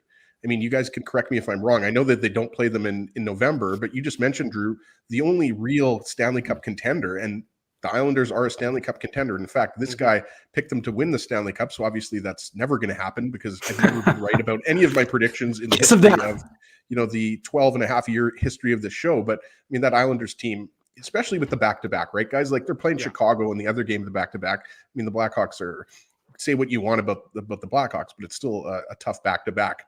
Doesn't really matter who you're playing, right? So I guess if you're playing Arizona and Buffalo, that helps. Jets at Colorado for the first time January 6th, to your point. It's very bizarre, right? Like to not play a team in your division until 3 months into the season. But obviously, the schedule maker, sometimes is a little bit mysterious, right? But you're right, Drew. I mean, like, the Sharks team, even though the Jets lost the second game, I think it was the second game of the season, on that road trip. So that, guys like Timo Meier and, Logan Couture, Brent Burns, Erik Karlsson, I would throw in, who am I missing here? Even Kevin LeBanc is still a pretty good player. Like, there's some talent there, but like the depth is not there, right? Like, going back to what we were talking about with Jim Toth, right? Like once you get down on the third and fourth lines, like, you've got a guy like Andrew Cogliano, who's most likely his, last year or second last year. They just don't have as much depth there. So you're going to be able to take advantage of some of those, third and fourth lines if you get your matchups, even though you don't have last change. So there's every opportunity, guys, to make this, a 5-game win streak, a 6-game point streak. And then, as you mentioned, Drew, I mean, first off, I've always, been a little bit higher on Braden Holtby. Like, this guy won a Vezina and he won the Stanley Cup. So I agree with you. The last couple of years haven't been good, but you can never, forget that this is still a former, top goalie in the league. So you've got great defense. I mean, we know, I like Miro Heiskanen just as much as any defenseman. I think Heiskanen and Makar are going to be guys that compete for Norris's for the next 10 to 15 years. So you're not going to take Dallas too lightly, but when you consider the competition that you've got, and sure, you've got one back-to-back, but that's your first back-to-back. So the Jets can easily turn this into, a 6 or 7 game winning streak. And it's a back-to-back with no travel. I mean, they're both home games. Yeah. It is a weird back-to-back. There's no doubt, Drew. You're right. Is a lot easier than an away back-to-back for sure. Yeah, and it's sort of odd because I looked because I thought, I wonder if New York is playing a back-to-back on that Friday, Saturday as well. Maybe they are coming up from Minnesota or something. They're not. They're going to be in Winnipeg, sort of waiting for the game against the Jets while the Jets are playing. Are playing against the Blackhawks on that Friday. So it's a little bit of an odd scenario there next week. But Ronnie, you would be I don't know if is it Ronnie or Ronnie? I think it's Ronnie. But I think it's Ronnie. If you have a Mindell jersey, you're going to be only the second person who has a Mindell jersey. The other one obviously being Sheldon. Oh well, yeah, I was going to say I have a Mindell jersey somewhere in the house, an old River Heights Cardinals Mindell. I don't think you need to hang it up. Not the Corden Comets like they're called now, right? Well, they weren't the Corden Comets when I was a kid. They were the River Heights Cardinals when we were a kid, Desi. And so, you got to still support the team. They should have just stayed with Corden Cardinals. I'm sure, but then the people we don't really need to get into the amalgam of community centers, but I think they had to start with a fresh rebrand because of the people at Sir John Franklin, because I was also a Sir John Franklin Explorer back in the day, Ezzy. So and the people in brown and yellow were the colors. Yeah, go to Buns Creek if you want to see Cardinals. There you go. Thank you, David. In any event, the Jets continue to have a soft part of their schedule, and they continue to need to take advantage of it. And it starts or continues tonight in San Jose against the Sharks team that is struggling and has not been able to get anything going offensively, especially as of late. Yeah, I think, we didn't anticipate that first game against San Jose to go the way it did. And I think, we talked about the early season, quote, struggles of this Jets team. And you're right. The reality is, while every other team is an NHL team and any team can generally beat any team on a given night, these are the times of the year where you have to be banking points. It's so critical to do this early. And we talked, the Calgary Flames, who are off to a really good start out west, that's one of the things that I think it was Matthew Tkachuk was talking about, was that their starts have been so atrocious that they've spent, the first, I think they had like a losing record for the last 4 or 5 years in the first 10 games. And he says you're behind the 8 ball and you're constantly paying catch up. And especially in a league like this, where points, loser points come into effect, you just have to be able to, and the Jets, and I think you mentioned this on the last show, Drew, that idea that the Jets are doing it in regulation. That's also really big, and that they're getting a lot of these wins. They're not waiting till overtime. They're getting them in regulation. So that's important, obviously, when it comes to a tiebreaker, that sort of thing. And also in terms of wear and tear, right? Going into overtime puts more strain on the body, and going into shootouts, that's not super, onerous in terms of depletion, but still it just adds to the length of a hockey game, and it makes it, more annoying in my mind. But still, it's just adds an element that you don't need if you can beat these teams, these opposition in regulation. So to me, that's, the critical factor really for this Jets team is getting those regulation wins and taking advantage of the competition. You're feeling good about your game right now. You're doing this without, your top center and Blake Wheeler, who can still contribute on, he hasn't yet, but he can still contribute, to a team. And especially, like I said, if this team can have Blake Wheeler playing, with a balanced group, when Mark Scheifele comes back and you've got, Paul Stastny possibly dropping down, and you have like Lowry, Stastny, and Wheeler on that third line. But I'm just saying, whatever, future casting to Tuesday, I just think what do you need to, you're trying to interject here, Drew? I was just going to say, you're talking about the forward lines. Finish your thought, and then your arms are flailing, Mindell. You're gesticulating like crazy. Here. Yeah, what's going on here? So, one at a time, boys. Yeah, I just think it's an opportunity for this Jets team to continue to feel good about itself. Connor Hellebuck, he's had such a nice stretch because of the way the schedule has worked out for him. So he isn't being, overburdened, but we weren't even sure if he was going to get the LA game. They gave up, I think, 32 shots against the Ducks on the Tuesday. So obviously they went to Eric Comrie. I think it was a good decision to give him some confidence against that, not a super strong LA team, especially with, Drew Doughty and who's the other? Was it Walker who's out for the season? Sean Walker. Yeah. So that's those are pretty big losses for the Kings. No relation to Mike Walker, by the way, Dave. No relation to Mike. Mike was in the chat earlier in the show. He was. But anyways, the reality for this Jets team is you're banking points early in the season against teams that you should be beating, and you're and again taking advantage of teams. Like, you don't care if Dallas was always kind of that weird team. They have some could they put it all together? Mm-hmm. And it doesn't seem like right now they are. So, you focus on the game in front of you. We don't have to because we're not on the team. So we can focus on the entire stretch of this week. And again, there's going to be some question marks based on what the lineup's going to look like, what you're going to do with Wheeler, what you're going to do with Scheifele. Is Scheifele going to be ready to play with the team? Because I would imagine they're flying back. They'll fly back tonight because it's an early game. But I don't think there's a media availability tomorrow. I don't think they practice tomorrow. So I could be wrong. I haven't looked at the thing. But anyways, Joe wants a Moose pregame report. Not yet, Joe. Not yet. I will be giving one of those, but wait till the end of the show. Anyways, the point is that there's lots of opportunity for this Jets team. You don't take teams lightly, but these are the teams, as Ezzy outlined earlier, that you have to take advantage of. Drew, sorry. I just wanted to get one. Yeah, go ahead. Okay. I was just going to say they are scheduled to practice tomorrow at noon at the Iceplex, but my guess would be if they win tonight, they might cancel tomorrow's practice. That's just a random guess, but it is scheduled for tomorrow at noon at the Iceplex, but we'll find out, I would say later today and or tomorrow if that practice is going to end up occurring or not. Just wanted to mention, one thing, Drew and Dave, about Dallas, because I think, we all agree that, the Stars have much higher expectations than the Sharks. But I always thought that, the key for the Stars this year was, Seguin and Radulov, because they didn't play much last year at all. And that's why they missed the playoffs.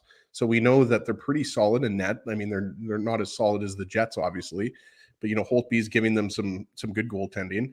And obviously, Bishop, he's still got the injury issues, but, you've got a good team there, a good foundation on defense and in net. And, you just haven't gotten the offense that, as Drew mentioned. So, but Dallas is a game that I'm not saying that, the Jets won't or can't win, but that's the game, coming off the road trip, that probably scares me the most, just because Dallas still has a lot of skill and they're really tight defensively. So that's all that I'm going to say. I expect that game, to be a very close game. I wouldn't be surprised if it's a 1-goal game or goes to overtime, even though last week, boys, when we had Justin Bradford on, the Predators had only scored 8 goals in 4 games, averaging 2 goals. And I predicted a low-scoring game. And what was the score? 6-4 for the Jets.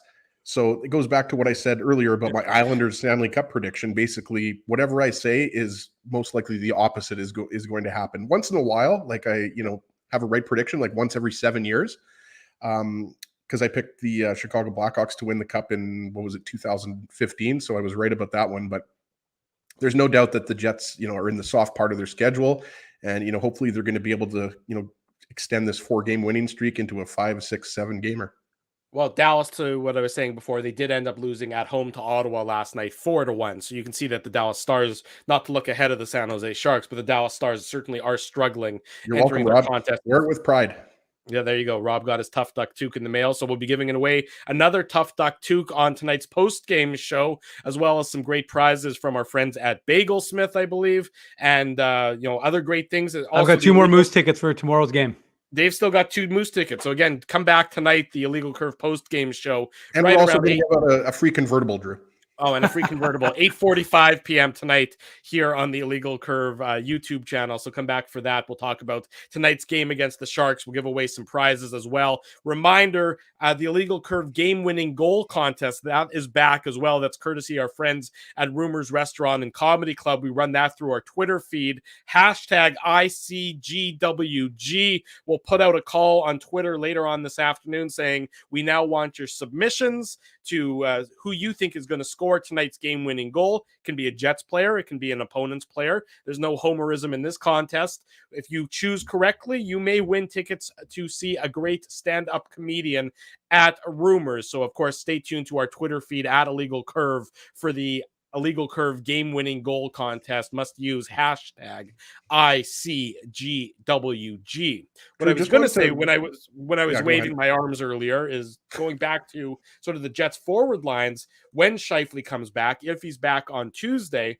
The idea of Scheifele and Wheeler, they're almost attached at the hip, so it sort of makes sense that you might see them ease back into the lineup together. I'd love to see, I'd be very curious to see a Scheifele, Wheeler, VESALAINEN line together. Maybe Lowry moves down to a 4th line role, and then put 4th in quotes because it doesn't necessarily have to be deployed in that manner. Riley Nash at this point hasn't shown me enough to warrant, to continue to warrant a place in the lineup. I'm not really certain. He hasn't played a lot either.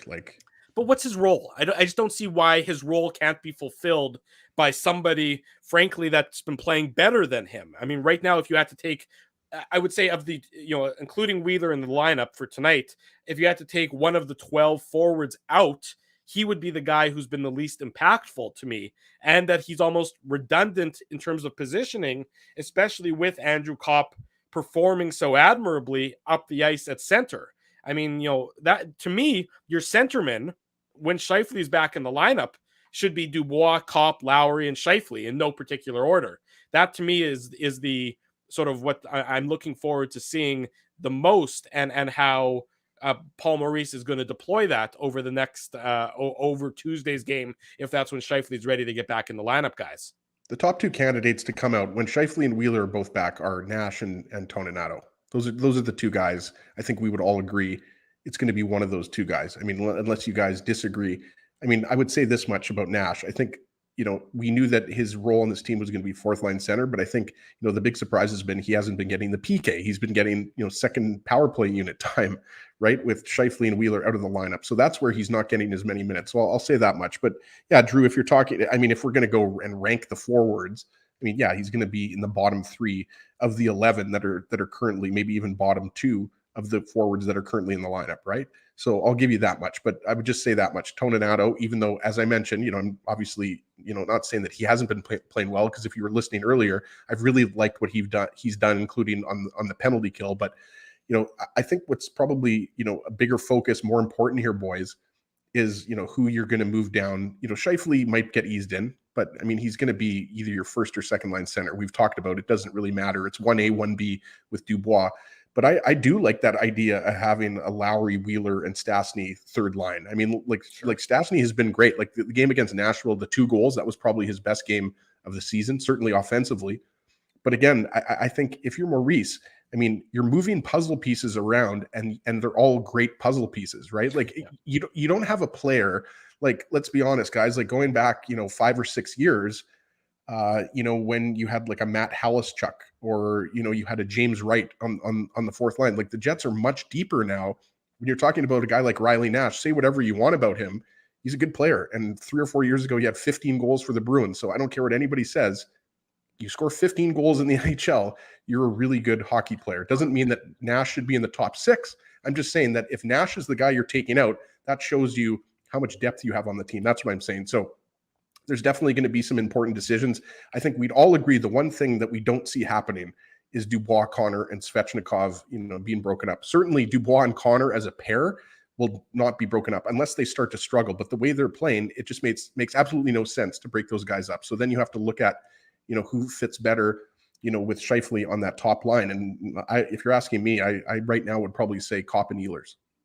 Well said there, Mr. Ginsburg. Obviously, we'll find out more when Mark Scheifele is fully healthy, if that's Tuesday, if that's Thursday, if that's another day. Let's take a quick break. When we come back, Justin Cuthbert of Yahoo Sports. He's an NHL analyst. He's going to join us on the program. Much more to come, much more to talk about. Stick with us. You're listening, you're watching, you're chatting with the Illegal Curve Hockey Show. We're live on YouTube. We're live on all of our social media platforms. Keeping Winnipeg laughing for over 30 years. Rumors, Canada's longest running comedy club, bringing you the biggest laughs from the best comedians on the planet. Jerry Seinfeld, Chris Rock, Jon Stewart, Dennis Miller, Brad Garrett, the greats, and all the up-and-comers too. When was the last time you laughed out loud? Make it a great night out with friends or book your office or birthday party. Even a fundraising event at Rumors. Get all the details and dates on upcoming shows at rumorscomedyclub.com. Hey, Drew. Ezzy, whoa, what a smile! Yeah, I got my crowns done at Linden Market Dental Center, and they whiten my teeth. I see. They're so bright that every time I smile, they go, "We have hockey tonight. Do you have a mouth guard to protect those pearly whites?" I sure do. Whoa, they even ting through the mouth guard. Linden Market Dental Center covers all your dental needs, from restorative to cosmetic dentistry, and will fit you with a sports guard for that active lifestyle. 877 Waverly. See lindenmarketdental.com. Hi, it's Drew from Illegal Curve here. Selling your home can be stressful, but it wasn't for me. Thanks to my friends at Zappia Group Realty, they made the process so easy. My home sold within 48 hours and with multiple offers. Zappia Group Realty took care of everything with their exquisite customer service and attention to detail. If you want to sell your home for more in less time, get started by talking to Frank and Mauro Zappia of Zappia Group Realty. Online at zappiagroup.com. Hey, it's Aaron from Bernstein's Deli. That's right, Ezzy. I'm the guy who makes all your sandwich dreams come true. So when you think Illegal Curve, what comes to you? How about juicy chicken schnitzel, grilled salami, fried onions, melted cheddar cheese, and honey mustard on toasted thick-cut city rye bread? Man, that's like the holy grail of sandwiches. And so it shall be known as the Illegal Curve Sandwich. The Illegal Curve Sandwich. Try it today at Bernstein's Deli. Find us at Corridon and Lanark or online at bernsteinsdeli.com. Hey! So you're a pizza person, you married a wing person, but somehow your kids are salad people. You can't pick your fam, but you can pick your BP meal deal. Starting from $18.99 for takeout or delivery at bostonpizza.com. Saturday morning, bottom of hour number 2. Welcome back to the Illegal Curve Hockey Show. Pleased to welcome back to the program from Yahoo Sports. He's an NHL analyst. Good friend Justin Cuthbert joins us on the program now. Justin, good morning. How are things? Hey, fellas. Things are pretty good. How about yourselves? Hey, no complaints at all. Talking about a little bit of puck on this Saturday morning. Getting set for a very busy day. We got Manitoba Moose coverage ahead of you this afternoon. The Jets and the Sharks, and then the Illegal Curve post-game show later on tonight. So a very busy day indeed. Justin, we're sort of, the 2-week period into the season now. Most teams have played, 7. Some teams have played 8 games. A few teams lagging behind at 5. It seems to me that though most of the talk so far this season, I think this is not unfortunate, but the NHL, this has been the making of the NHL's own self, is that most of the talk has been about off-ice instances. Obviously, the Chicago Blackhawks scandal is hanging over multiple markets, hanging over the entire league. And I just don't see that necessarily changing anytime soon as we sit here with the calendar about to roll into November on Monday.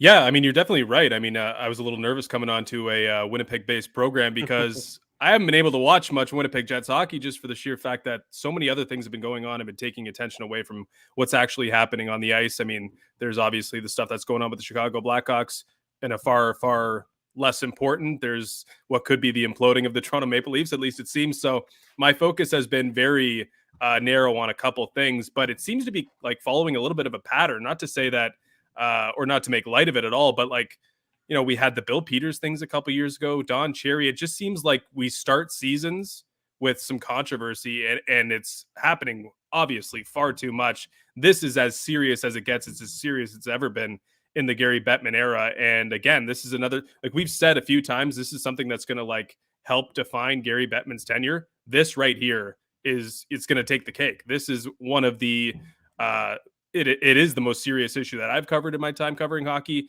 And it's going to be something, you're right, that's going to hang over this league for quite a while, I think.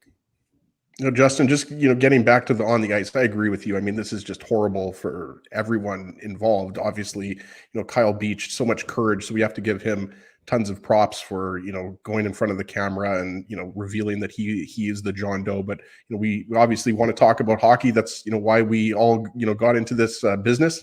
If we are in this business, Drew and Dave, I'm not sure if we are in the business, but we're in the business. I wanted to ask you, Justin, about Morgan Rielly, right? Because there have been, those kind of rumblings over the last, couple of years, is Rielly a guy that could possibly be traded by, Kyle Dubas? And then, a little bit unexpectedly, I'm not sure if you were surprised at all, that the contract was announced, a few days ago, but, what were your kind of initial impressions, for those who don't know, 8 years, $60 million, which is, $59.9 million than I will ever make in a year, probably 59.95 actually. But, what did you think of that, contract? Obviously, he's going to be a Leaf for probably the rest of his career, unless he's traded, obviously. Yeah, I was a bit surprised for a couple reasons. I guess the first one being that Morgan Rielly sort of approached this season as if it was potentially his last with the Maple Leafs. The way he like approached the media day, or marketing day, as it's called with the Leafs, it almost seemed like he was accepting the fact that, there's no more room here. And I'm probably going to be like Zach Hyman, out the door because of that room and because of Kyle Dubas's stance and everything. But another reason is I feel like with him signing, the rest of the team understands, okay, well, the money doesn't add up. The money doesn't add up next year. The money doesn't add up for the following years. So what does that mean for me? I mean, we saw a video, I think it was Mark Masters who posted it, with all of them like crowding Rielly and celebrating him in the moment. And I'm thinking to myself, how many of those guys are thinking in that pile, what does this mean for me? Because you can't have all these 7, 8, 9, 10, $11 million earners. And mind you, Austin Matthews is up in 2 years after this one. So it's going to have an impact on somebody. It may not have an impact on one of the core guys, because Kyle Dubas has said multiple times that he's betting his career on it. But if you're Alex Kerfoot and you're making $3.5 million and you're not really doing much on the ice, you could probably safely assume that your time is limited. Justin, talking about unusual stories, the Jack Eichel situation, obviously in Buffalo is what it is. We heard there was maybe some traction between Buffalo and Vegas, but what about that start? 5-1-1 for the Buffalo Sabres. I mean, what is going on? Just south of you, or is it west of you? I can't remember. Ezzy and I did the drive from Toronto to Buffalo, so I should know it. But what's going on in Buffalo? How are they getting off to such a good start this season? Yeah, I mean, I feel like it's a little bit of unsustainability for sure. I mean, if you see the goaltending numbers, they are ridiculous. I think they have 2 goaltenders saving pucks at about a 950 clip.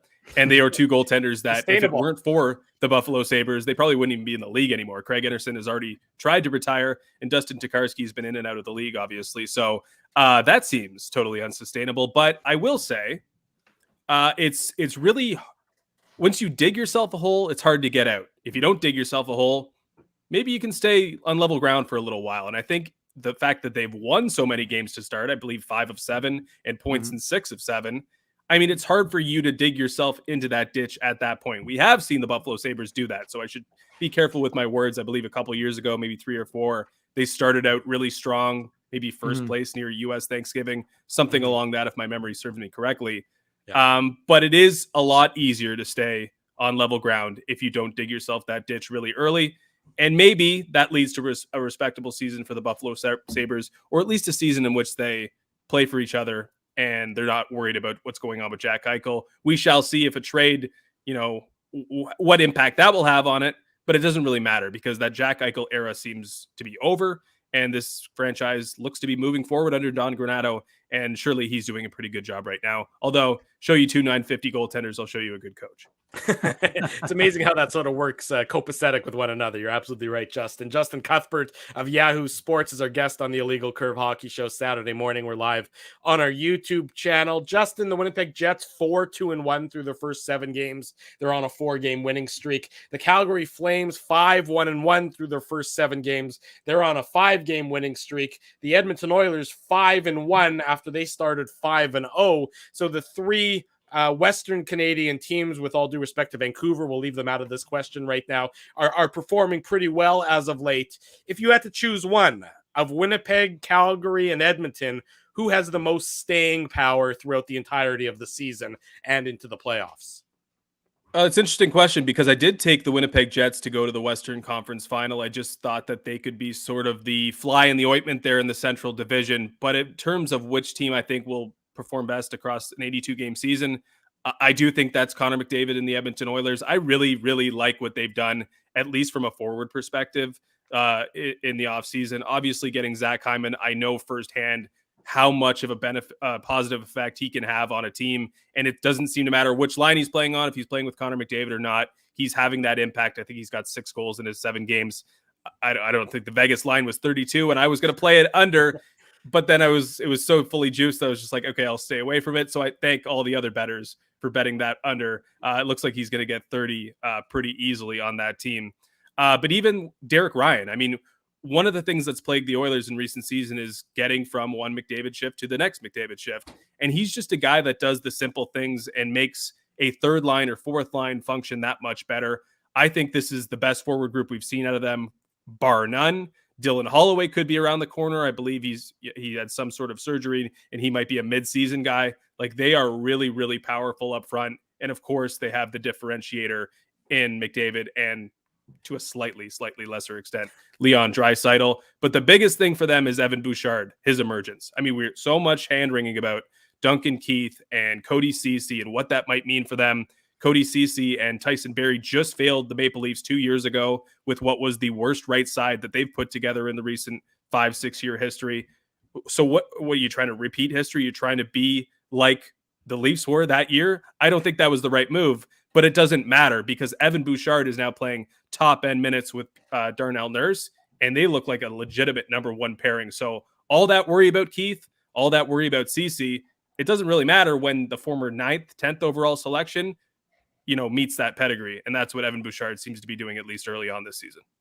Justin, I think go ahead, Drew. Ask this one question. You talk about Zach Hyman, and we've heard, we know how seamlessly he's fitting in Edmonton, and we've heard how they miss him so much in Toronto, and given how they've been struggling early this year, does he get enough credit for how good of a player he actually is? Because I think for people who may not have watched him regularly, the thought might be that he's just sort of a passenger, and anybody can play alongside, Matthews and Marner or McDavid and Draisaitl. Does he get enough credit for really just how talented of a player he is?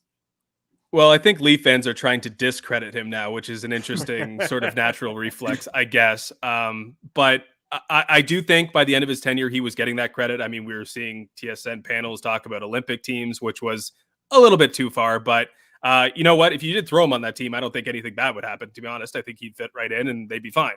But is he one of the top 13, 14 forwards? No. But anyway, Zach Hyman, I think you have to watch and really over time to appreciate.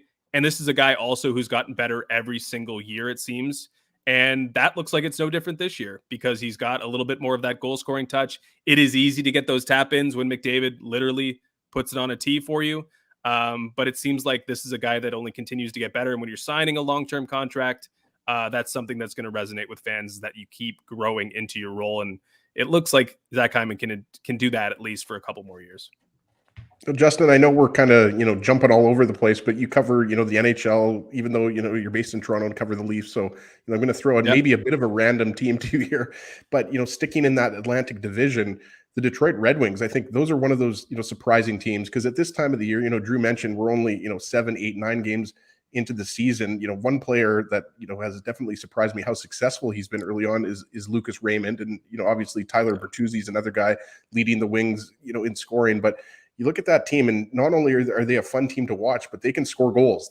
They also give up a lot of goals. But is that a team that obviously nobody thinks they're going to go far in the playoffs? But looking at that division, and we know that Tampa Bay and Florida are most likely going to be at the top of the division, and Toronto will get up there eventually, we all think. But do you see the Red Wings maybe not necessarily making the playoffs, but being competitive for maybe longer than we thought? You've got strength in goal with Greiss and Nedeljkovic, and you've got all of these good young players that, even though they're probably 2 or 3 years away from reaching their potential, that Wings team just seems like they're just continuing to outperform expectations.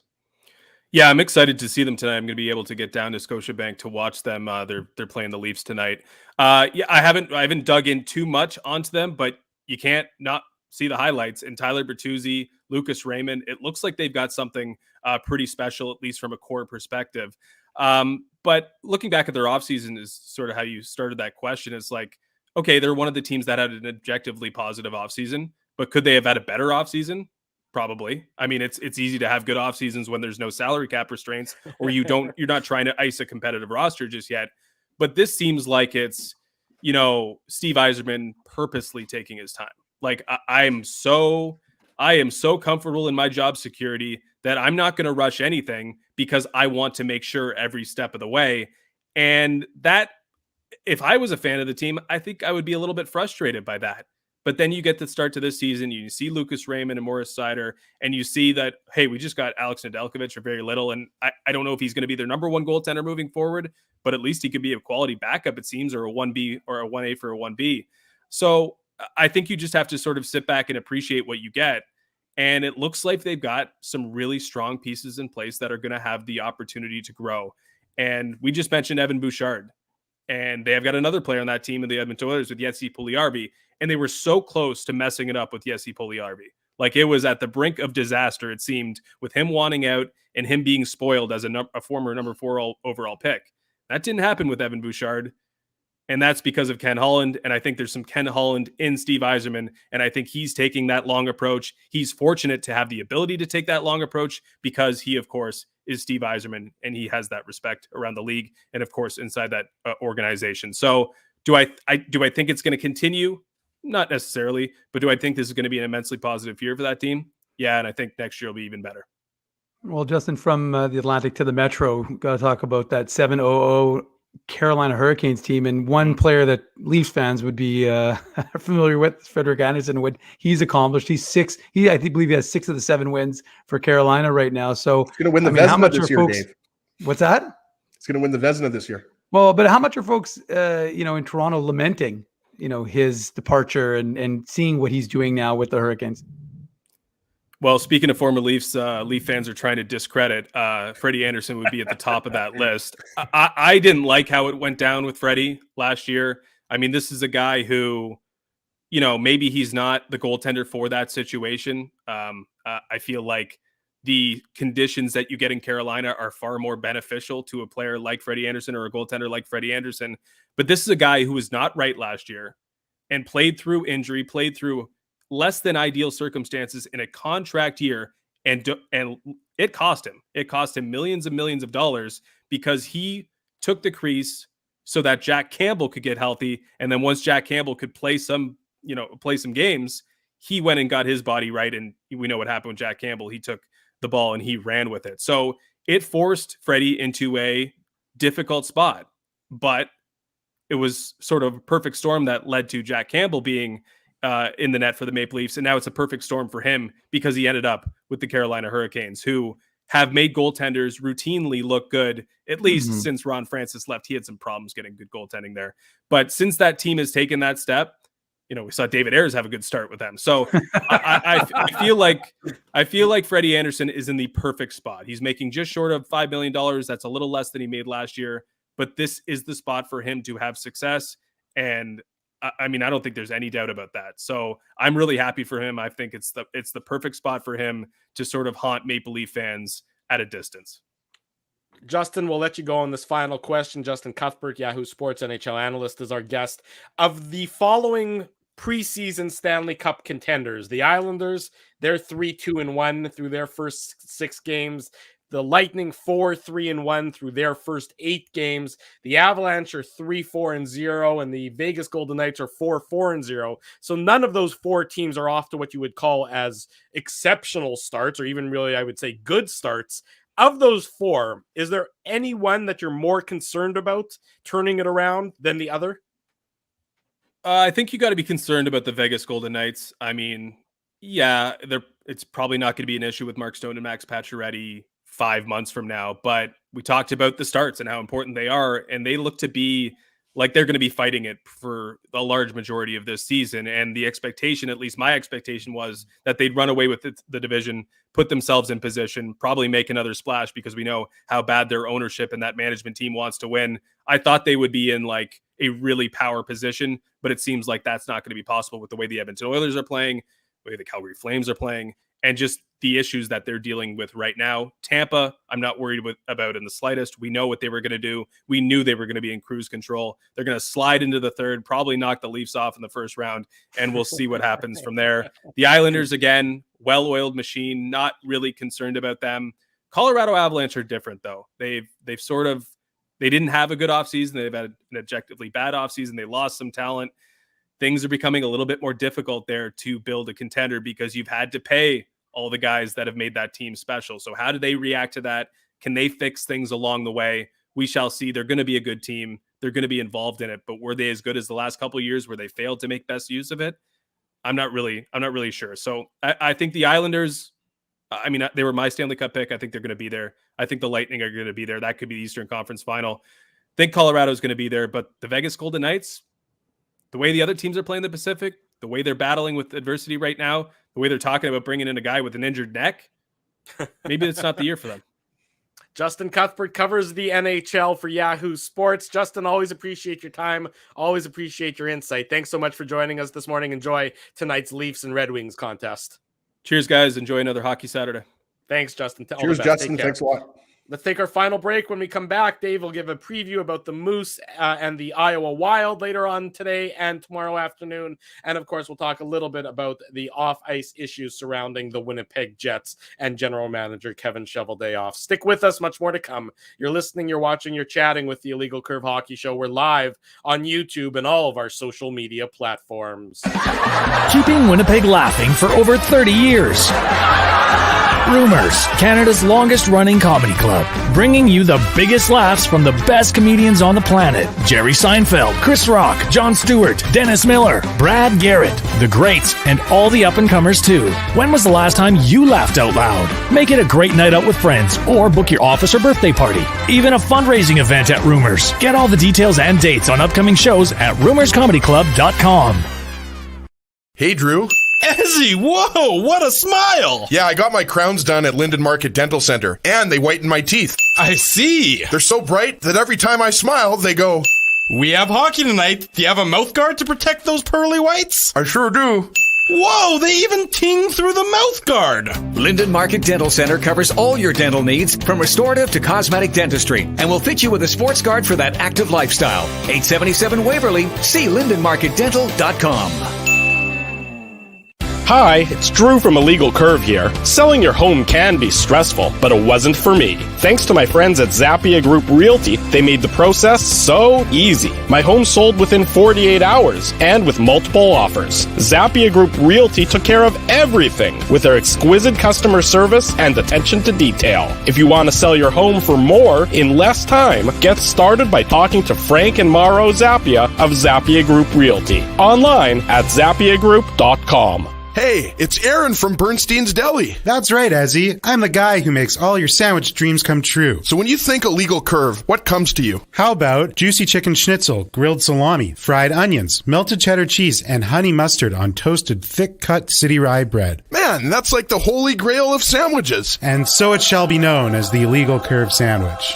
The Illegal Curve Sandwich. Try it today at Bernstein's Deli. Find us at Corridon and Lanark or online at bernsteinsdeli.com. Hey! So you're a pizza person, you married a wing person, but somehow your kids are salad people. You can't pick your fam, but you can pick your BP meal deal, starting from $18.99 for takeout or delivery at bostonpizza.com.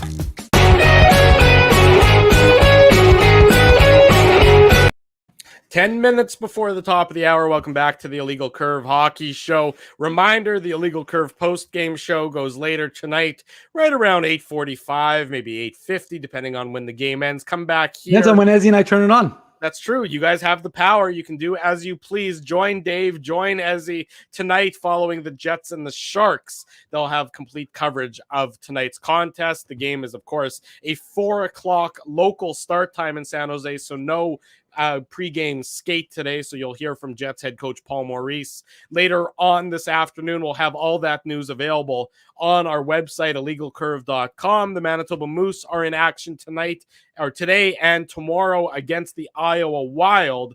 That's in downtown Winnipeg. So, Dave, what are you keeping an eye out for in this afternoon's and this weekend's games against the Wild? Well, one of the things I'm going to be looking for is to see if 2019 first rounder Ville Heinola will be back in the lineup. He left after the first period of the game last Sunday and didn't return for the second and third. He was dealing with a lower body injury that head coach Mark Morrison said it was. He came into the game dealing with something with his hamstring, and then he obviously it was just an unusual play at the Grand Rapids blue line where he kind of got sandwiched in between two Griffins players and left the game, came back in the first period, but then didn't come back for the second, third. So we'll see. The head coach described it as day-to-day, didn't think it was significant. So we'll see. Same for Luke Johnson and Nicholas Jones, although Nicholas Jones hasn't played since the second game of the season. So we'll see what goes on with that.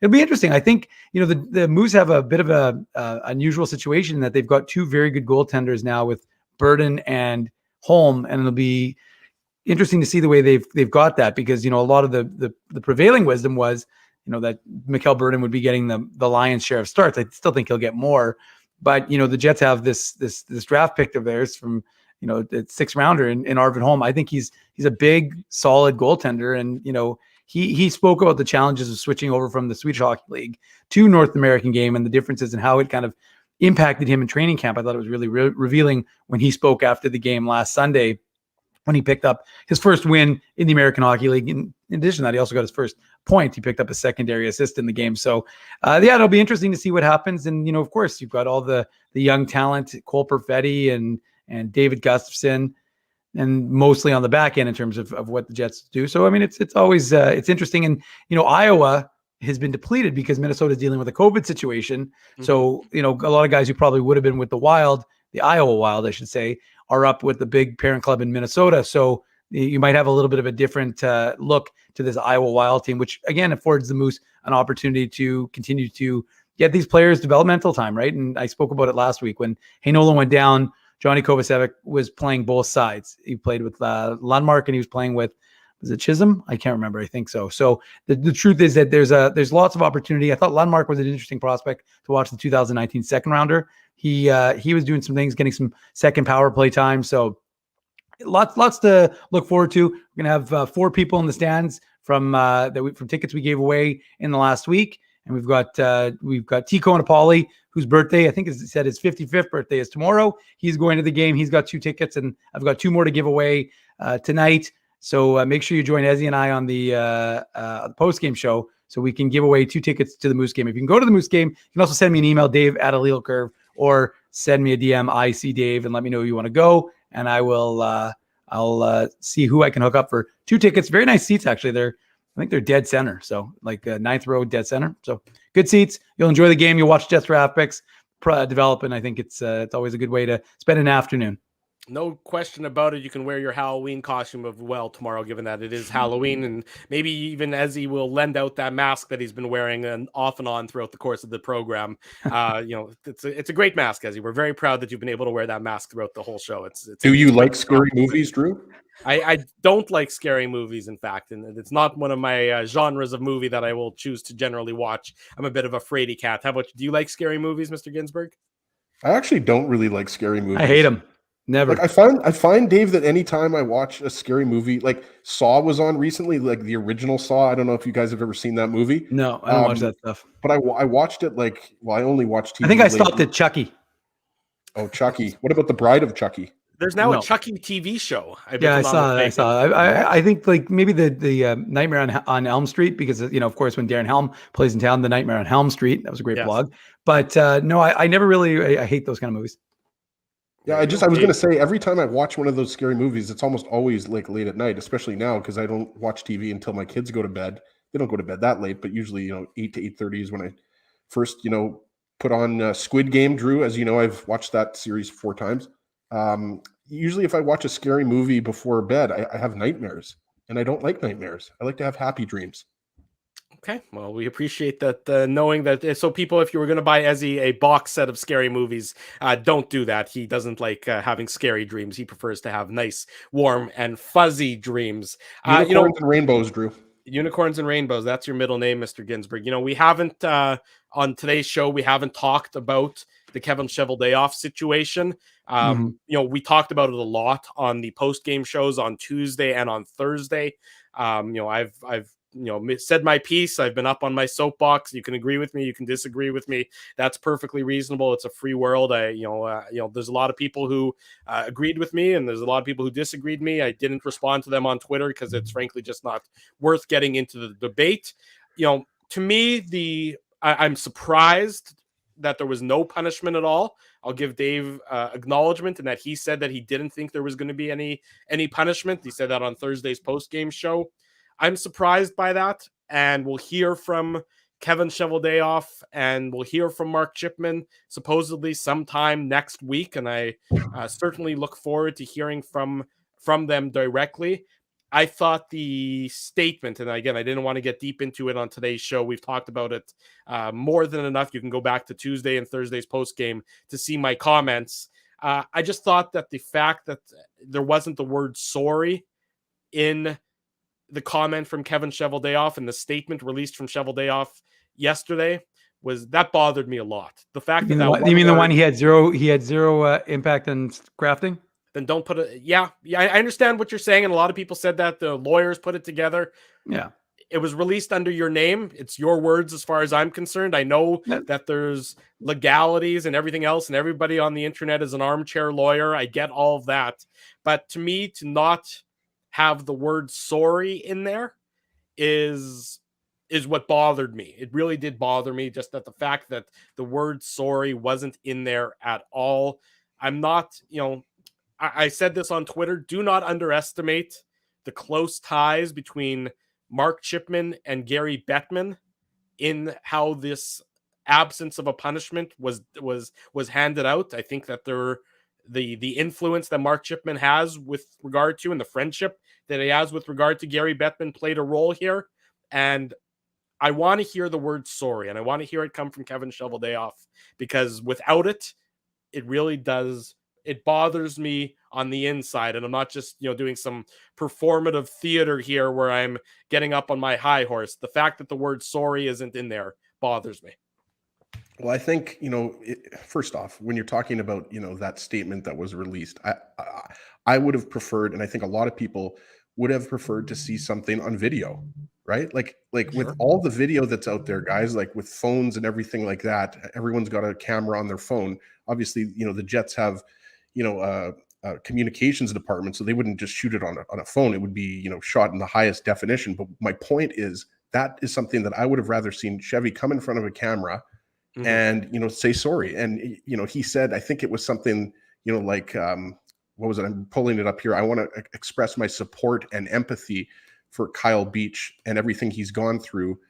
I'm obviously not reading verbatim since 2010, but then after that, it just kind of goes into thanking the NHL and Gary Bettman. So I didn't think it was very sincere, but it goes back to what I said earlier. And Dave's right. I mean, Chevy probably didn't write it. But I think, something on video or speaking to the media, like I think it's been too long now, since I think people wanted to hear from him much earlier is what I'm saying. And we don't know exactly when he's going to speak, but, going back to this whole situation, I realized that, everyone has a different take, or there's different takes. And, there's a lot of people that think Chevy might, should lose his job. Obviously, we're not the ones that decide that. We can have our own opinions, but for me, what's going to be most interesting now is to see what True North and the Jets do, right? Because the NHL has said, we've all seen the statement, or many of us have seen the statement, and basically has said that Chevy didn't have enough of an impact on the decision making in order to find him culpable and for him to lose his job. So now it's up to True North to decide if they believe that there should be any discipline for Kevin Cheveldayoff. So we don't know if that's going to happen. Obviously, Mark Chipman has given his 100% support for Chevy. But I just want to say one more thing on this, Drew. A lot of focus has been on Stan Bowman and Joel Quenneville and the Blackhawks organization. And obviously it should be, because they were the ones that, hid this. They swept it under the rug. Let's be honest, guys. Like, they wanted this to go away. But let's not forget who should be the real focus here. It's Kyle Beach and victims of sexual abuse. That should be the real focus here. And, we all saw the Rick Westhead video, or a lot of us have. I mean, the courage that takes is just unbelievable. So I think we need to, keep in mind here, that someone had to endure this, and it wrecked his hockey career. Like, let's call a spade here. Like, this really was something that a young hockey player should never have to go through. And it's unfortunate that, in light of all the, controversies that we've had over the years, that we're still talking about this. But let's not forget that, we should be doing everything we can to support Kyle Beach and the victims of sexual abuse. In terms of, if Chevy's going to face any discipline from True North, I have no idea. I'm just going to, reserve, I have my own personal opinions on it, but I don't think, to be honest with you, I don't think many people care. But it's really going to, I think, care about your personal opinion is what I just want to clarify. I mean, it's let's be honest. It's, it's up to Mark Chipman and True North to decide if Chevy deserves any discipline here. Now that the NHL has said, that he's not going to face any discipline. So, at the very least, I do want to see a sincere apology from Chevy, because even if he wasn't, part of the quote unquote senior executive, he knew about it and he didn't do anything. So I think that's wrong. To that point, Ezzy, it's sort of, just goes to show you how much BS is being thrown around here. The report, and Gary Bettman's comment and statement yesterday says that Cheveldayoff wasn't a member of the senior management. If you go back to the report that was prepared by the lawyers in Chicago, it says senior management, including Kevin Cheveldayoff. The assistant general manager of any professional sports team is by definition a part of senior executive management. Yeah. I mean, that's just semantics, Drew. So I agree with you. Some of the reasoning in the NHL statement was a little bit far-fetched. I agree with you as well there, Mr. Ginsburg. And as everybody knows, Ezzy's anti-semantic. Dave with the... May he rest in peace. That was a stolen line from former NBA commissioner David Stern. Listen, we've covered this Jets team since 2011. Mm-hmm. And, Chevy's been really good to us coming on the draft. But this particular incident, a player was, sexually abused. And then the guy who sexually abused him went on to sexually abuse 3 other people, including a minor. So let's not forget that. I mean, that could have been prevented. So this is serious. This is not something that's going to go away. It's a serious issue here. So I think it deserves a serious reaction. Again, I'm not saying that the NHL should have disciplined him. I'm just saying that I think Chevy needs to, speak to Jets fans, Hawks fans. He needs to speak to, I don't know if he's spoken to Kyle Beach, but he needs to. There's a lot of people that really want to hear from Chevy, and I think we want to hear more than just canned answers. Well said, Mr. Ginsburg. There's no not awkward way to end the program, but on that note, we're going to wrap up this Saturday morning show. Big thank you to our sponsors, Rumors. No Billy Heinola, True. No Billy Heinola? That's an easy segue. Billy Heinola is not playing today, this afternoon, so he's obviously still dealing with whatever happened last Sunday, so he's not playing for the Moose. There you go. Dave M with some breaking Moose news for us on this Saturday morning to wrap the show. Want to say thank you to all of our sponsors, Rumors Restaurant and Comedy Club, Linden Market Dental Center, Bernstein's Deli, Zappia Group Realty, Boston Pizza, our friends at Tough Duck, our friends at Bagelsmith, our friends, of course, at Seagram's as well. Support these fine businesses because they support Illegal Curve Hockey. They make this show a reality. Big thank you to Jim Toth. Big thank you to Justin Cuthbert for joining us earlier on the program. In case you missed any of it, the podcast version will be ready very shortly. Dave M will work hard on getting that up and running. And of course, the immediate YouTube replay will be available as this show concludes. So in case you missed any of it, in case you want to go back and watch it, it'll be available very soon for you. Remember, tonight, 8:45, 8:50, somewhere around there. The Illegal Curve post-game show. Dave M and Ezzy Ginsburg are going to walk you through everything that happens tonight between the Jets and the San Jose Sharks. If you haven't yet done so, smash the like button, give us a thumbs up, subscribe to the channel on YouTube. We always appreciate your support. The Illegal Curve merchandise store, that is open. Go get your IC merch right now. It's available. Follow the link on illegalcurve.com. You can follow the link at the bottom of the screen that was there earlier. Whatever it may be, however you can find it, be sure to get your Illegal Curve merchandise while it's available. And smash the like button, folks. Come on.